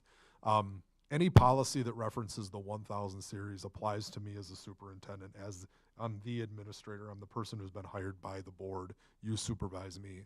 Anything in the 3000s and 4000 series references 3000 is professional staff, 4000 is support staff. So you'll find a lot of the same policy language across those three books. But if you look at the organization, again, of a school district, the board under the bylaws forms itself. You hire an administrator, we create the program, we hire the staff. And so that's why you'll see some of the policies are replicated 3 times. Do you want to include number 2, the policy number 2, as well as the same conversation here, Joe? The policy number? I mean, the item number 2 there. Yeah, that's what we were. Okay. Yep. All Yep. right. So the new policies and policy recommendations. Okay. Yep. So I split them up this time. Just again, there was a lot. Yep. Came through. There were a few policies from a prior release. One of the nice things about Neola is it does keep us current. The other policy service that is out there comes through the Wisconsin Association of School Boards, the WASB. That is much more. It's nowhere near as easy to use, and it is about you get that update once a year, and it falls much further behind. It's also more expensive than Neola, so this does a nice job for us. Crosby. Just going back to the technical corrections, I noticed in a few of them that the wording for volunteers assisting district staff was removed. Is that because it's somewhere else? I didn't see it anywhere else. I was just curious why we were removing that language. Can you point me to the policy, please? There's one in criminal history record check, so 1421. So again, in the 1400s, so there is a policy on volunteers. Okay. Yep. So the criminal history, what this is doing is it's taking the policy, the proper language, and putting it in the proper place. Okay. Thank you. Anybody else? Joe, you good for now on these 2 Yep. topics? So take a look at them over the next month. We'll have this on the agenda. These policies will be on the agenda, again, listed under policy for the meeting on Monday. If there's questions that come up, you can ask them then, and then we would be shooting for an April time then to take action. Jim, we expect you to read all 56. Got it. More on there too. So one thing to point out, there's both a policy update, and I just want to direct the board to it as it does directly affect the board. They're in 2 places now in policy language. If you look under the 0144.5, there's a paragraph added in there about as a condition, and so there's no requirement for a background check as a school board member, as an elected official in this regard, but we do give you a badge access to our schools, and so Neola is making a recommendation, and then there was a request made from a board member about making sure that we have a background check, so it would be a child care level background check for board members who are going to get an ID that then allows you into the school. So you would have to submit to that then before that badge access would be would be permitted, and that check then would come every 2 years. So we'd be treating you at the same level then as a volunteer in our schools. Mike? So since you brought that up, I have to ask the question. If someone was to get elected, do they get a background check before they can be sworn in or not? No, so you can still serve as a school board member. So this is a public meeting, it's an open meeting, and it is, you know, it's in our boardroom, and the door is open for the community to come in. So in that regard, there would be no background check before you're sworn in. But before we issued you the badge that would then give you access, we would then have to do that background check. Okay, so technically we can have a board member who would never be allowed to step foot in the schools. You could, yes. All right, thanks. Would that be made public knowledge? I'm just curious. We wouldn't do a press release on it, as we wouldn't do a press release. I mean, we have volunteers that don't pass the background check. We just work directly with those volunteers and give them the explanation as to why their access was denied. Will those be subject to open records requests? That'd be a question I'd have to talk to our council about. Okay. Mike, wouldn't it be easier just to preempt it like you were talking about than swear them in and have problems, just thinking out loud? Yeah, but the voters get to decide who their board members are. Oh, yeah. Dictate. Yeah, that's my point. Like, unless Yeah. there's some kind of state statute Yeah. that says you cannot serve as a Yeah, school board member with certain types of felonies, it's really out of our control. Correct. I mean, so from an election standpoint, yes, the community would pick you, but we could still restrict access as a school. Okay, thanks, Joel. Yep, no Moving on. Personnel topics, none. Student learning topics, extended trip request. Okay. The first item is the extended trip proposal from the high school. This item is for discussion tonight, but I will be bringing this item back at the board meeting on Monday for approval. So this proposal is for 2 of our high school staff and 4 of our students to attend the National Save Promise Club Summit. SAVE stands for Students Against Violence Everywhere, and this is the youth leadership initiative of the Sandy Hook Promise Group. One of our sophomore students, Evelyn Sazaklis, is on the SAVE Youth Advisory Board, and she has been asked to present at this national conference. Being on this board is quite the honor, as there are only 10 students nationally who serve on this board. So huge congratulations to Evelyn for that. And then there are 3 other students who are part of our SAVE Club who will be attending the conference as well to assist with the presentation. All of the information about the conference and about the trip was linked in the board memo, but I'll just give you a quick summary. The conference activities take place between April 25th and the 27th. The request is for Marilyn Toshner and Evelyn to travel out on April 24th. This is the day before, and the reason for that is because of Evelyn's, of her being on the board. There are some board activities that are occurring before the conference starts. Then Margie Canfield and the 3 other students would travel out on the 25th. They would attend the conference together and then all travel back on the 27th. Are there any questions about that? I have one. Crosby. I noticed you included the full SAVE itinerary. Are there any other non-conference related, like planned activities outside of this? Not that I'm aware of, but I can ask that question and bring it back to you. Thank you. Anybody else? Thank you, Angela. Angela, Academic and Technical Excellence Scholarship 2025. Yes. So these scholarships are through the Wisconsin Higher Educational Aids Board. They award these scholarships to high school seniors in Wisconsin each year, and they ask that the high school nominate the students based on specific criteria that they give to us. High schools throughout the state nominate students, and the number of students that they nominate is based on enrollment. So for us in Mukwonago, that is 4 students for each of the scholarships. The first scholarship is the Academic Excellence Scholarship, and the criteria for this is grade point average. So this scholarship is awarded to students in the state who have the highest grade point average. If there are students who have the same grade point average, then there are additional sub-criteria that are looked at, and those include things like the ACT score, and then from there we look at the number of AP and honors classes that students have taken. So for this year, the students who were nominated for the Academic Excellence Scholarship were Jaden Keel, David Ansel, Kathleen Schwar, and Adam Whittier. And then for the Technical Excellence Scholarship, the criteria for this is students who have taken the most CTE classes in a single concentration area and or including their participation in the youth apprenticeship program.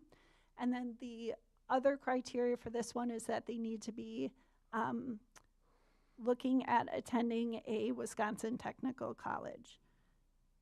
The students that were nominated for the Technical Excellence Scholarship this year are Oliver Thurkildson, Max Nemeth, Brooklyn Hagan, and Hannah Carey.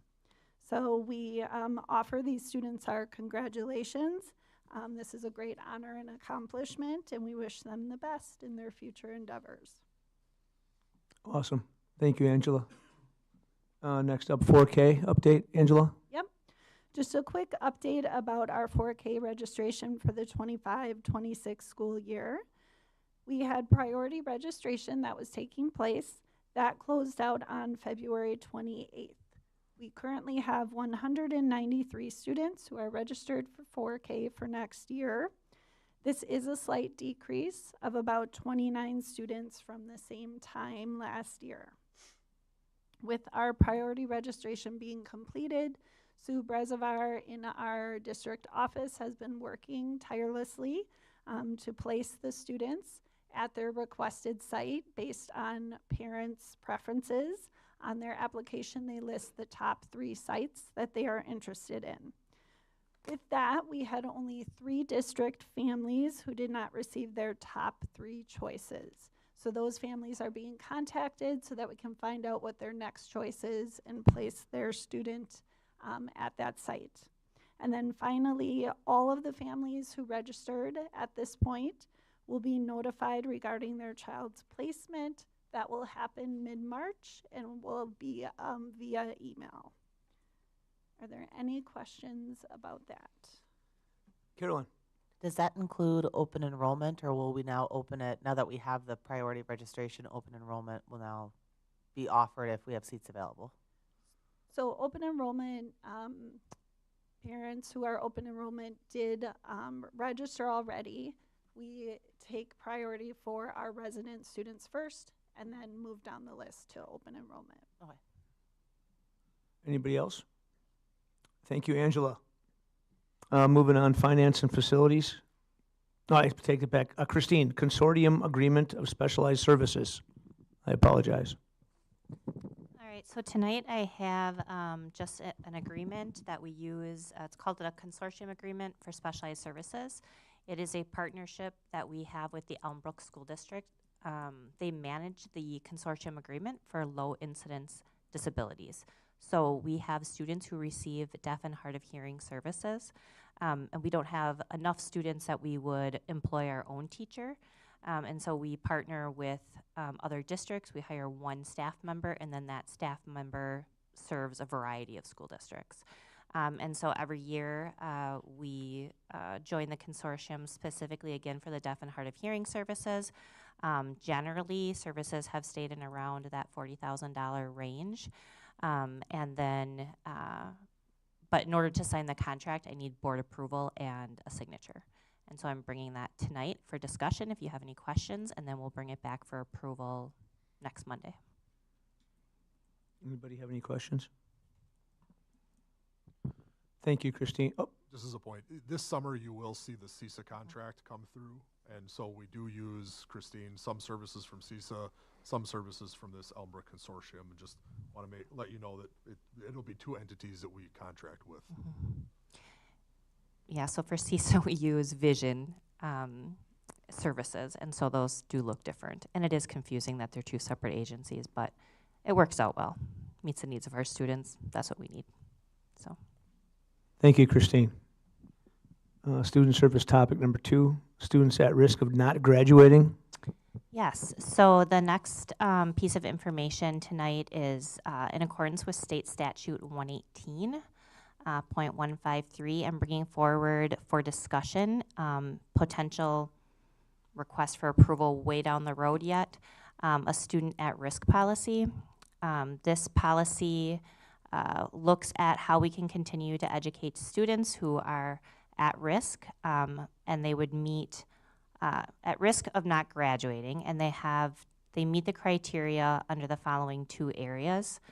They are 1 or more year behind their age group in high school credits, 2 or more years behind their age group in at least 1 basic skill level, habitually truant, their parents, their adjudicated delinquents, and 8th grade students whose scores are below basic level of failing, and are not promoted to 9th grade, which we don't not promote students from 8th to 9th grade. But the state statute asks that requires that we start tracking grades 5 through 12. So this is a new process for me. We don't have this policy in place right now. Joe has been a great source of information because he did work the staff in Waukesha through the process. So right now we are just starting to meet with DPI. There's a couple of really key programs in the area that I think we can take a look at what they're doing. There's one in Stevens Point, and then there's one in Oak Creek. I'd see it as a potential blend with SOAR, the JITO pathway. It would be more of a competency-based pathway, I think, at this point. But I'm still totally learning about it, so I will bring you guys updates as we work through the process. Thank you, Christine. Anybody else? Go ahead. I was just going to ask Christine, if go you ahead. have any questions. Okay, if you do, ask Joe. Just kidding. Thank you. Thanks, Christine. Finance and facilities topics. Tom, 2025 buildings and grounds budget. All right, so every year in March, we bring to you the Buildings and Grounds budget. We'll get to the 10-year capital plan after this, but here, this is just Andy's standard budget here for his operating needs for custodial supplies, toilet paper, things that his department ultimately oversees and takes care of, along with like our regular maintenance needs of just minor roof repairs, not roof replacements. That would be 10-year capital plan, but minor repairs. And then his utility budget there for turning the lights on and having the heat. So no proposed increases there, but looking for approval of this next week so he has his budget and he can start to plan ahead. Any questions about any of that? I'm sorry, Craig, that was your question. No, go ahead, man. You're good. Nice suit, Tom. Finance and facilities number 2, 10-year capital plan. All right, so I'm going to get back up here real quick here and bring to you the 10-year capital plan. So bear with me 1 second here while I turn this on. All right. So in the 10-year capital plan right now, so I gave you a full copy of that plan. And I'll pull up that exhibit just to make reference to it here. Bear with me now. The 10-year plan, if I go to the agenda, 10-year plan, it's the second attachment there. It's by building. Obviously, there's a lot of detail here, and it's small font there. I apologize, but it just goes to show, up top here, all these BBESs. There's Big Bend Elementary School. You can see the trade or the area, HVAC, flooring, generators, fire, paint, asphalt, etc. All things are considered. We have an anticipated scheduled replacement year based on the life expectancy in the year that the project was last done. And we have the replacement cost and an inflationary factor. Each project in this list here really is something that Andy does a great job of working with his team to go through each building. Each major component says what needs to be done. What I want to highlight is that We got a question this past summer, we did a section of roof replacement at Mukwonago High School, and the question was asked, why didn't you just do this back when the referendum was taking place? The answer was there are still 7 years of life in that roof, and just like in our own houses, we wouldn't replace it until it had to be there, right? We don't want to wait always until things fail, but you do want to try to get as much useful life out of it before you start to replace things like that. So every project that's in this list is reviewed and said, all right, what has priority right now?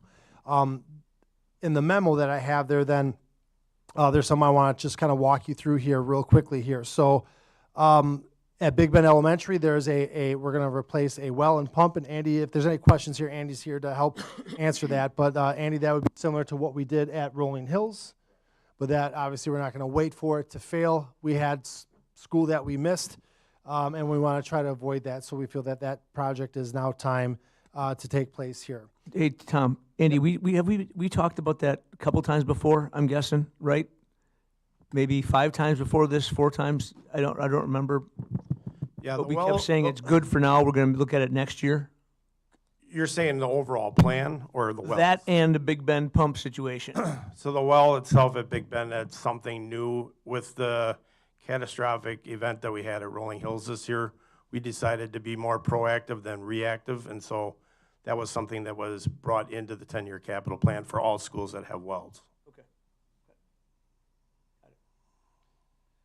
All right, so yeah, that's an $18,000 price tag to do that project there. Moving on back to the list then. Hang with me here. Let me just close that out. All right. Prairie View, we have a fire alarm panel that controls the fire alarms throughout the building. That's at a time where it does need to be replaced. Andy would know that better than anyone, so we're recommending that project. There's a gym wall partition that separates the gym at Section Elementary, that separates the cafeteria from the gym class, because that space doubles up during the lunch hours there, and that thing has broke many times here, and it's time to replace that. The last 2 projects then that we have on the list right now is replacing the track around the in the stadium. Coach Gnebach is here to join if we have any questions there. He can speak to the conditions of the track. Now, the track has been on our plan. If you go back to last March and the March before that, this plan has, or this project has been in our plan now for some time. A couple years ago, we did go out to bid. Andy had some quotes that were given to us, and we ultimately said we can patch this up. We can squeeze a little bit more life out of this track. But now I think we're at the time where I think that the track needs to be replaced. Coach G, do you want to come up and just kind of speak to that real quick and lend your opinion about it as you use that part of the district more than anyone? Yeah, as Tom said, a couple years ago we put a Band-Aid on it. So had a couple of the, like lanes 1 and 2 that get used most often. They were resurfaced, and then we had them restripe and repaint the new exchange zones, which were implemented by the National Federation about 3 years ago. Since then, it's there's cracks. The seal flex has worn off, and there's bare asphalt showing. In fact, on our north runway, on the north side of the stadium, we have a rollout runway that's covering the seal flex because there's so many bare spots and exposed asphalt, which poses a danger to the athletes using that runway. So it's definitely has seen its life, and we are in need of a new surface. And not just doing the top coat, it's going to be a resurface of the asphalt underneath it as well. So it's a total reconfiguration that's being done. Any questions for Mike or Andy? We had one more we were going to talk about, but Carolyn. Is that something we can get done before track? No, it'll be done during the summer. So we will patch up any bad spots in the track yet this spring before they go into season and make it safe for everyone. And then we'll do this over the summer. So when I said we're gonna redo everything, when we take the asphalt out and then we put new asphalt in, that'll have to sit for 30 days before we can put the new rubber surface over the top of it. So we'll have it done before football starts in the fall. That was my next question. Okay. Yep. Yeah, there would be a period of time, though, when the stadium would be unusable by anybody. Yeah. So looking at this now, obviously, because Andy would have to go out and get bids and take a look at securing the people to do the work in a timeline that works for everybody. That started today. All right, thanks, Andy.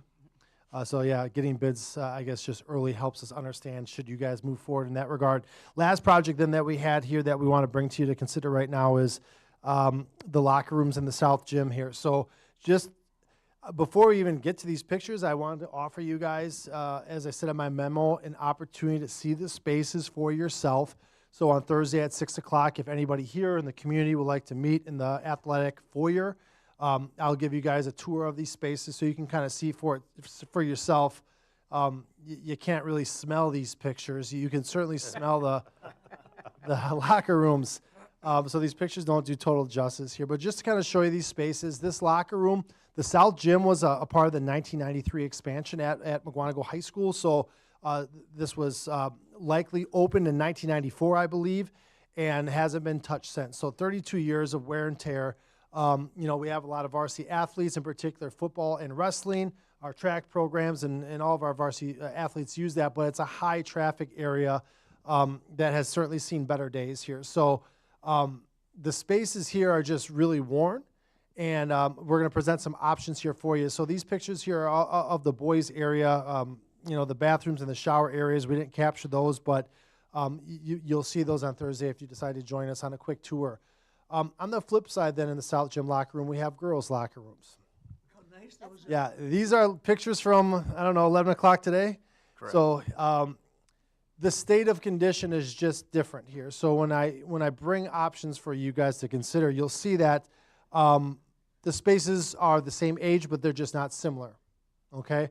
So just to pivot off of that and show you kind of what were ultimately the ideas that we had. So this is just a picture of Mukwonago High School. I'll just zoom out for a quick second here. This is the first floor. You see the South Gym locker room is right here. What we ultimately just kind of looked at is like, well, just from an idea standpoint, what could we do to help improve the space and perhaps expand it? Currently, we don't have enough space in that locker room or the locker rooms to meet the needs of the athletes, the student athletes that use those spaces. So here's the locker rooms. The boys is up here. The girls is down here. I'll zoom in a second. But ultimately, what you'll see when I zoom in is that we're considering expanding into the trainer's room, which we have here. With that, an idea was that we can move the training room into these two offices here. This bottom one is storage for for tables, and the top one is Zach Ortiz's office. Zach would then have been displaced into the library. Sorry, Zach. Yeah, sorry, Zach. Correct. But ultimately, what we decided was, we can do this more efficiently. We can just take a look at the locker rooms. If we were to take over the training room right where I'm hovering here, we have a training room in along the West Gym. As I just moved to that, right in this area here. So we have two athletic training rooms. We'd simply make use of that one room for all athletes in the building. So it's not that we would take it over and not have a replacement. We feel we can be more efficient with the resources we already have. So without moving this having to relocate this training room, we don't need to do any work here and displace Zach. So we just kind of said we're getting more efficient by just reducing the scope of the project here. I'll zoom in here just to give you a little bit better idea of what these spaces look like. All right, so here we go. So here you can see up top we have in the boys' locker room area, there's a door here that you can enter on the west side of the building, or this is the turfed gym area. Here, as you kind of walk down this corridor here, you have the athletic training room right now, and then you come through this door, you have the majority of the boys' locker room right here. Coach Ganevak has his office in there. The coach's shower facilities are there, separate from the athletes, along with bathrooms, and then a shower area. On the bottom then, it's pretty much kind of a mirror image where you have the girls here with some storage area and janitor facilities, or storage space rather there, with their showers and bathrooms there. Ultimately, as I just go to the last page here of this then to show you what it would look like. As I said to you earlier, the girls and the boys locker space. So this is the girls locker space. One idea or option you have is being presented with is just holding off on the need to renovate this space simply because the needs are different. You know, if you had a project in your own house and you had a son and a daughter and the daughter's room was in great shape and your son's wasn't, you would prioritize it differently like in your own personal situation, right? You wouldn't spend the money until you felt that you had to or the need was really there. Again, I want you to be the judge of that and come see the spaces for yourself. So just going down below the girls' locker room, then we have the boys, and this ultimately kind of shows you what it could look like. Here you can see, like in the prior pictures, we have just your standard metal locker that was installed in 1993, and this would ultimately bring in a cabinet style where it's proper space for the athletes and their equipment, be it their lacrosse gear, their football helmet and shoulder pads, whatever season happens to be in that locker room at that time. So this would bring in approximately 100 lockers. The expansion would take place into this training room here. All right, so you can see that that space would be taken over to add about another 30 or so lockers just in this area here where we could get all of our athletes into one area. So that's the proposal there for your consideration. Both spaces could be done. Neither space could be done. This is ultimately how you feel about this project being a true priority. But at this time, I believe that it's worth you guys considering this because I think that space is in need of some help. Carolyn. Do we think about moving the girls into this new space and letting the boys destroy the girls' space like they did their other one? No, I wouldn't want the new space to get ruined. No, like so the other one did. yeah, so I I hear ya. thought, why wouldn't we reward the girls who took care of their So stuff? the number of toilets that we have in here, whereas like the boys have urinals, right? The toilets, single stalls, the individual. So the boys and girls shower areas are different, right? There's single stall showers here. For the boys, everyone's in the same area. So I mean, it's just different. So no, I haven't considered that. The current facility probably would suggest. Mike, do you want to add there? Well, part of it is just sheer volume as well. There's on average 290 boys each year that use the boys' locker room, and girls, you're looking at about 75 girls per year. So girls just don't use locker rooms as much as guys do. Guys have to keep their equipment at school when it comes to like football, which is lots of equipment. They don't take it home, but like girls tennis has the option to use the varsity locker room in the fall, and not a single girl even utilized it this year. They just kept their rackets and their gear in their trunks, or they took it home with them. So the guys is more worn, and guys are probably a little sloppier, but just by sheer volume, it's 209. It's like over 4 times as many athletes use the varsity locker room on the guys' side compared to the girls. And it's different sports too, much different sports. That said, should we push the wall and make the girls smaller? Now you're looking at plumbing. Yeah, I mean, it's going to be hard to move that plumbing and everything else in that nature. So I mean, when you look at the uses, right, of the sports that use it, there's no female equivalent of football. Historically, there was no female equivalent of wrestling. Obviously, that is now changing, and that's great. Could this space be used more the girls' area? Likely. Joe? We can't make a decision now that we're going to have to try to undo in the future. You know, and what we're seeing is higher and higher levels of participation in female athletics. And so if we make a decision that would take away from the girls' locker room, it's one of the reasons why I asked Tom to set up tours so that we could go in there and see it. Whether we do the girls' locker room at this time or not, it is something that we have to plan for in the future, and we do have great participation among female athletes. So to shrink the locker room now, we would be creating a problem for ourselves in the future. Is the larger training room adequate space, and is it good access from all different parts of the school? Like, have we talked to Jason? Is this going to work for him and his team? Mike, I'm going to let you weigh in there. Yeah, the training room next to the West Gym is far superior to the one connected to the South Gym. It's just because of, I guess, habit and proximity, but there is easy access. The guys will just, if they need any treatment for football, for example, they'll just walk right outside. We'll put runners down. It's closer to basketball. It's closer to volleyball. So it's just going to athletes are just going to have to adjust a little bit. But Jason prefers the one down by the West Gym because it's really, really nice. It's just never used. Okay. So the West Gym's roughly 700 square feet. This one is only 400. We were still going to keep the ice bath and stuff in there. Yeah. So we're not going to take away some of the plumbing aspects that we have in place, but use more of the unused space for lockers. All right, I just got to have my ATs back, so just making sure. Anybody else? Okay. Thanks, gentlemen. So there's just one last piece then as we talk about the 10-year capital plan and our funding that is driven by end-of-year surpluses that we might have in Fund 10. We move that over into Fund 46, and that will pay for upcoming large projects. And that's really been the strategy that we've developed here to pay for our roofs at Clarendon this summer, the high school last summer, or other things like the track surface. So we have enough money in Fund 46 to finish out this year's projects, to pay for these ones that we have proposed, but then we will have to make a transfer, which we could have done last year for as much as $2.5 million. But I will bring to you this summer, more than likely, let's make a transfer here, school board, and that will ultimately, whatever we transfer this summer, will pay for the summer of 2026 and the summer of 2027, and we're always trying to stay about 2 to 3 steps ahead of what our needs are right now. So just know that that's going to be coming here, okay? Anybody else?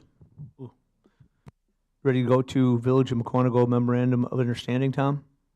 Yep, all right. So you guys are aware of this effort right now. I gave you a copy of the Memorandum of Understanding where the district and the Village of Mukwonago could share our fiber optic networks and have internet connectivity, so on and so forth. We're just having our legal team review that to make sure that we're not, that we have the flexibility should anything bad ever happen, which we don't anticipate, but we got to check our details here. So this will come back to you in April. The Village of Mukwonago is going to adopt it on their side in early April, and then we'll do the likewise. What did we meet on April 10th and 24th? And we'll do it in finality, in final form then. Okay, thanks, Tom. Anybody else? Good.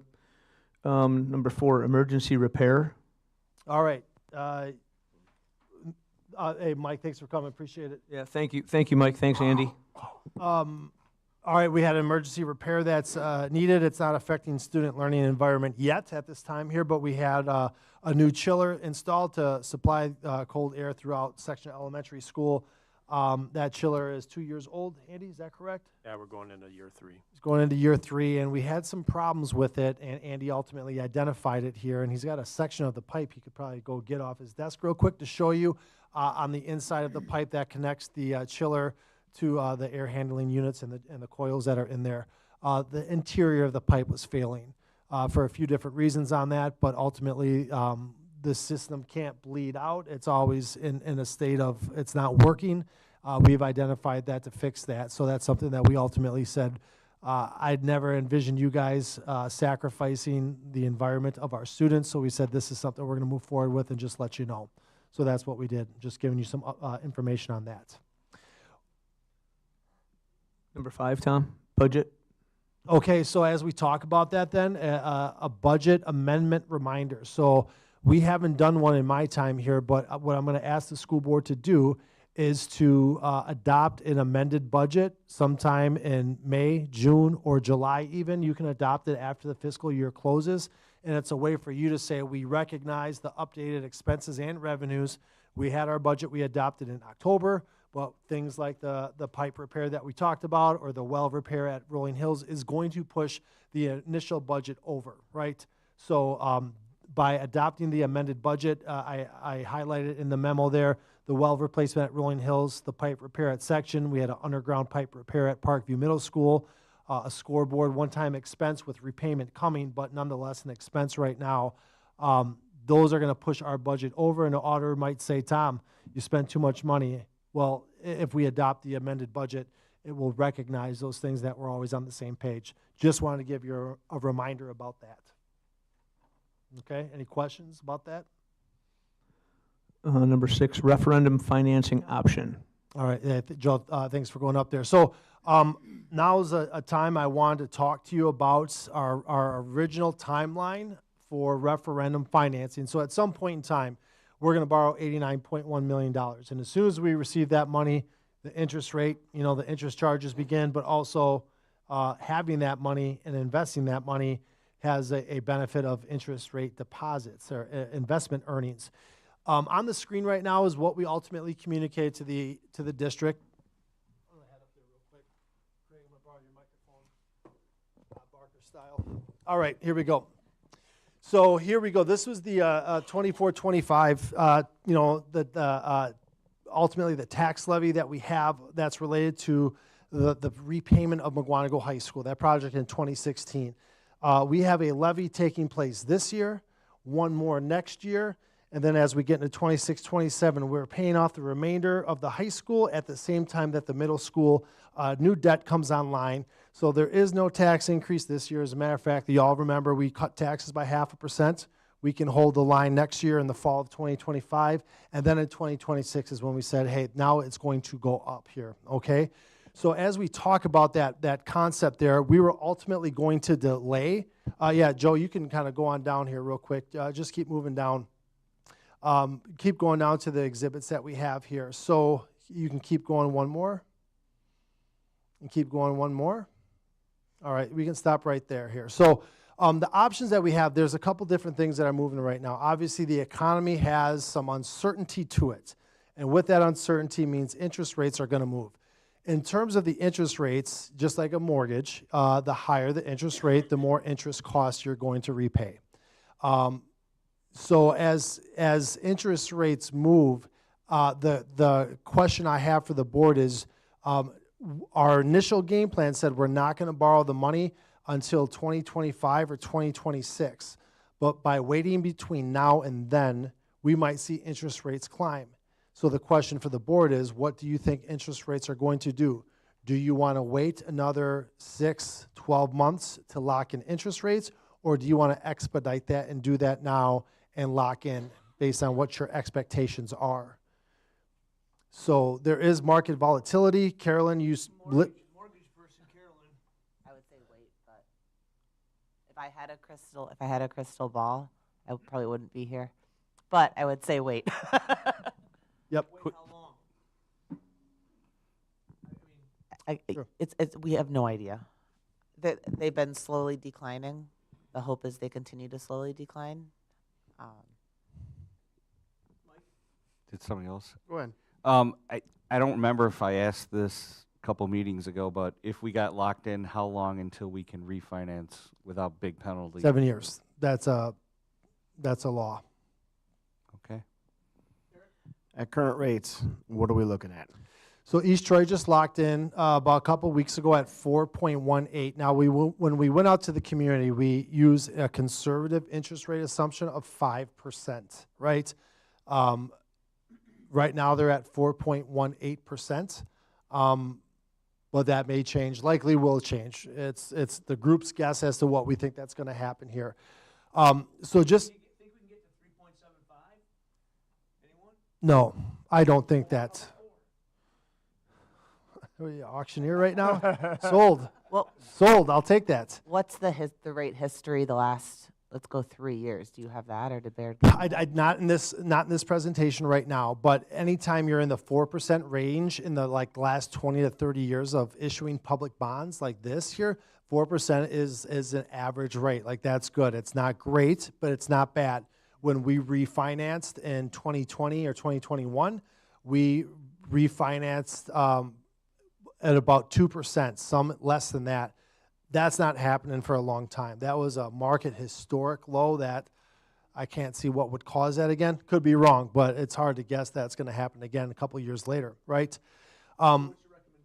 So here, I'm going to give you a couple proposals here. So we have 2 columns here. One column here on the left-hand side represents if we do, as we've done the last few Mays, is we make a prepayment of debt at Mukwonago High School. We do that for about $3 million every year. If we do that this May, all right, You can see that ultimately that we would make two more payments of $6.4 million. There's that final smaller black payment in the 26-27 school year. And then the referendum debt that comes online. This is the new debt, and this is about each year about $7.26 million each and every year for a total of $142 million in repayment. If we were to shift gears and borrow the money now and say, you know what, rather than, and Jake, you've asked these questions before, this is basically paying off low interest debt, paying off low interest debt, and paying off the remaining low interest debt, saying let's not pay off 2% interest rate, let's start paying off the higher interest rate. So really it's paying off one more, prepaying debt one more time this May, and then stopping, just letting the high school debt play out and not paying off that low interest debt early, so abandoning that strategy, because you can see then ultimately these $7.26 million payments become about 7.21, and the difference is about $40,000 each year. So doctor, if you could scroll down, the totality of what we could reduce by not prepaying low interest debt and paying off higher interest debt, we would save $1.3 million in the financing scenario. Furthermore, if you borrowed the money now and put it on investments, the estimated interest earnings would be $3.2 million. So in totality, there's about a $4.5 million gain for the district. Now, what I have to say is this is a change from what we communicated. We said, hey, we're not going to borrow the money till 2025 or 2026. We can still control the tax impact to not occur until we said the tax impact is not going to occur until the fall 2026 levy. We can still hit that, but we're ultimately considering an idea that based on what I'm showing on this screen, between shaving off $1.3 million in costs and adding additional interest income, that's a benefit to the entire district. It's a savings of taxpayer dollars. So I see it as my duty to bring these options to you guys for consideration right now. So current rate 4.18. What do we? Current rate 4.18. What do we? I guess. What would you approximate the return on investment being for that? 3.9. So I think that's a footnote somewhere down here. If you go on down here, number 5 assumes 1 year of investment earnings at 3.9%. Got it. Thank you. Yep. So when we went out and sold this referendum, we were going from $1.21 to $1.45, right? Mm-hmm. And that was at and Yep. and that was at 5%. At what percentage do we break even? I'm not following. Let me make sure I hear. Do we stay flat, mill rate? What would our interest rate have to be? Joe, can you go back up to that black and yellow chart there? All right, I know there's a lot of, I'm trying to explain this as best I can. All right, so every household is paying $1.21, or at least that's what we did in 23-24, to pay off the district's debt related to our project. So we're trying to keep that flat, keep that flat, keep that flat, and then elevate that. Are you asking how can we get this to fit in and say, you know, we're not even going to raise, we don't have to raise taxes? Well, what I'm asking is if that was calculated at 5%, if we're at 4.1, where does that bring that? Yeah, right. So, I mean, good question here. If you, Joe, I don't have the footnotes on this, and I apologize. These charts, this chart here is developed at 4.5 to 5%, right? You have 21 years worth of bonds, and each issuance of bonds that you're paying off have various interest rates, so they're not all 5% or all 4.75. They have different interest rates that are connected to them. So generally speaking, 4.5 to 5% is the interest rate that went into this graph here. At 4.18, when we talked about this, we could lower this potential mill rate impact down. I don't want to quote that number right now because off the top of my head, I don't know it. But it could potentially be less than what we communicated, right? We don't want to say, hey, it's only going to be here, and then all of a sudden it's much higher. That's a bad look. So we're not really abandoning what we said the impact was going to be or when the impact is going to take place. But I think it's wise for us to just be flexible in our considerations of a different game plan for good reasons, and I think we have some of those good reasons here right now. So we could do this a couple different ways. If you felt like this is worth looking into, we can bring back we can bring back a parameters resolution that ultimately is what you identify and adopt. And then we say, okay, Baird, here's the parameters that you can go out to the market and execute our borrow on our behalf. And if all the conditions are met and the interest rates are what we thought, we're going to give you the latitude to work within those parameters. If something were to cause an economic spike of any sorts and it's outside the parameters, they can't do it on our behalf. We can adopt that as early as next Monday. If you want more time to let this marinate and consider things, we could do this in April. I guess the question is... So, Tom. Yep. Excuse me. So do we think that time is of the essence here? I'd like to ask a question. Jim, go ahead. To address that. So my personal opinion, no. Time is not of the essence here. I think that interest rates are improving. But in that scope, can we adopt, say, if we see rates come down to 4% flat, can we pre-approve? Like, can we have a resolution where if you get to that point where we're all comfortable, that we have a pre-authorization to make that decision? Yeah, I think when you adopt the parameters resolution, that ultimately is kind of what you're doing there, right? Like saying if it gets to this point, then... Assuming that's what you were saying, I just want to make sure I understand that that's what you meant by that. Yep. Obviously, we don't want to run the risk of paying higher interest than what you're seeing right now. Correct. The question is where are we going from here, right? Yep. So that there comes in, right, fortune telling and, predictions. They're really difficult, especially when it comes to the future. But that's what we're kind of tasked with doing. We have to make a judgment on behalf of all the taxpayers in the district to do what we think is in their best interest and our best interest here. So there is some risk in waiting. Mm-hmm. Those risks could be unfounded. They could be very real. So my question is, can we make that decision at the next meeting to a point, basically pre-authorize, where if we got to a rate that we were all comfortable with as of now, that you already have that authorization to move forward, where we don't have to bring it back to another meeting and wait 2 weeks and delay that decision? I think we might be able to do that. What I'll do is, if that can be done, I will bring back a parameters resolution or a couple different versions for you to consider and maybe adopt next Monday. Okay. If not, let's keep our eye on this come April and see where things are going. If we don't like the way the direction of things are moving, maybe we wait until April. Okay. But yeah, there's definitely not an urgent thing where I'm saying you have to do this right now. I'm not saying that, but I want to just put this all on your radar for consideration. Mm-hmm. Is that something that would require a first and second reading? Like, would we even be able to do this next week? This is no, you could certainly do that. This is the introduction. The bbasic ideas is being presented to you, and then the final option is yours to have, where you could read that and say, yeah, we're good with this. You may read that and say, no, we don't like the parameters that are being presented here.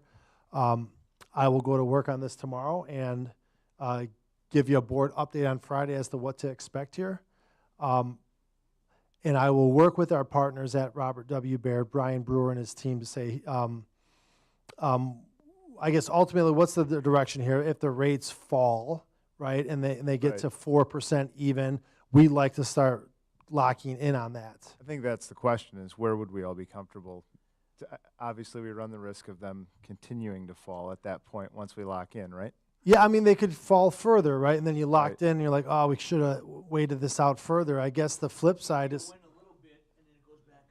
that's where. So at that same time, if they start to climb up, if there's uncertainty, and the market is suggesting there is uncertainty, like none of us in this room control the movement of the stock market. The stock market dipped last week, and it went down 2.7% today. That's the market speaking. We should at least consider that and say, okay, where do we think this thing's going to go over the next 90 days, 180 days, whatever? Does waiting make sense, or does locking in sooner make more sense? That's. I'm comfortable if what you initially proposed was what, 5 point something or 5.0? Yep. Okay. So if we hit that or something lower, we did what we told the taxpayers we're going to do. And obviously, if we hit 4 and it goes down to 3.8 a month later, oh well.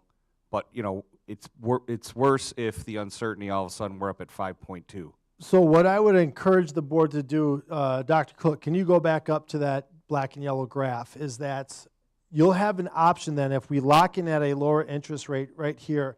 If we lock in at a lower interest rate, let's say that the mill rate only goes to $1.25 or $1.30, right? And we're underneath the 145 that we talked about. You had told the community, hey, this is going to increase to $1.45. You can instantly start to pay off and defease debt to say, you know what, we're going to levy up to the amount we said we were going to. And with that little extra piece that you agreed to, we're going to start prepaying debt right now as fast as we can. And that's, again, the practice of paying off your debts as early as you can and living within the, the permission that the community ultimately gave you. So you could certainly issue a lower levy if the interest rate's better. And you say, you know what, we only need to do $1.30, guys. This is better than what we thought. Or take the latitude they were given and start paying it off early. And that flexibility is something I'd probably say take advantage of it. Okay? So, all right, more to come. I'll more than likely bring options your way that we may or may not act on. Okay? So, Brian at Baird? Yep. Are they not constantly, daily watching what Yes. rates are doing and updating you every single day? If Brian and company was in the room right now, they would say you should be considering this, right? Again, it's not their job is to say why is the market volatile. They'll say the market is volatile. There's uncertainty, be it from tariffs or whatever, that is something that we need to consider and talk about in this room right now. So there is a risk in waiting, right? Again, it might not be founded. It could be totally much to do about nothing. Right. But at the moment, they're moving. Yeah. So waiting might have a risk. Okay? All right. Very good. Thank you, Tom. Going to action items, hires, retirements, and resignations. We have one retirement notice. So Sue Coates, a kindergarten teacher at Rolling Hills. We are looking for a approval of her retirement notice. Do we have a motion? I'd like to make a motion that we approve the retirement for Sue. Second. Any discussion? Sue's been doing it a long time. She's a great teacher. Congratulations to Sue. Yes. All in favor, say aye. Aye. Opposed? Carries. Thank you. We have to go to executive session, deliberating or negotiating the investment of public properties, the investing of public funds, or conducting other specified public business whenever competitive or bargaining reasons require a closed session, conferring with legal counsel on current litigation. Make a motion to move into executive session. Second. All in favor, say aye. Aye. Roll call, please. Mike, Yes. Jake, Yes. Jim, Yes. Eric, Yes. Carolyn, Yes. Craig, Here. Crosby, yes.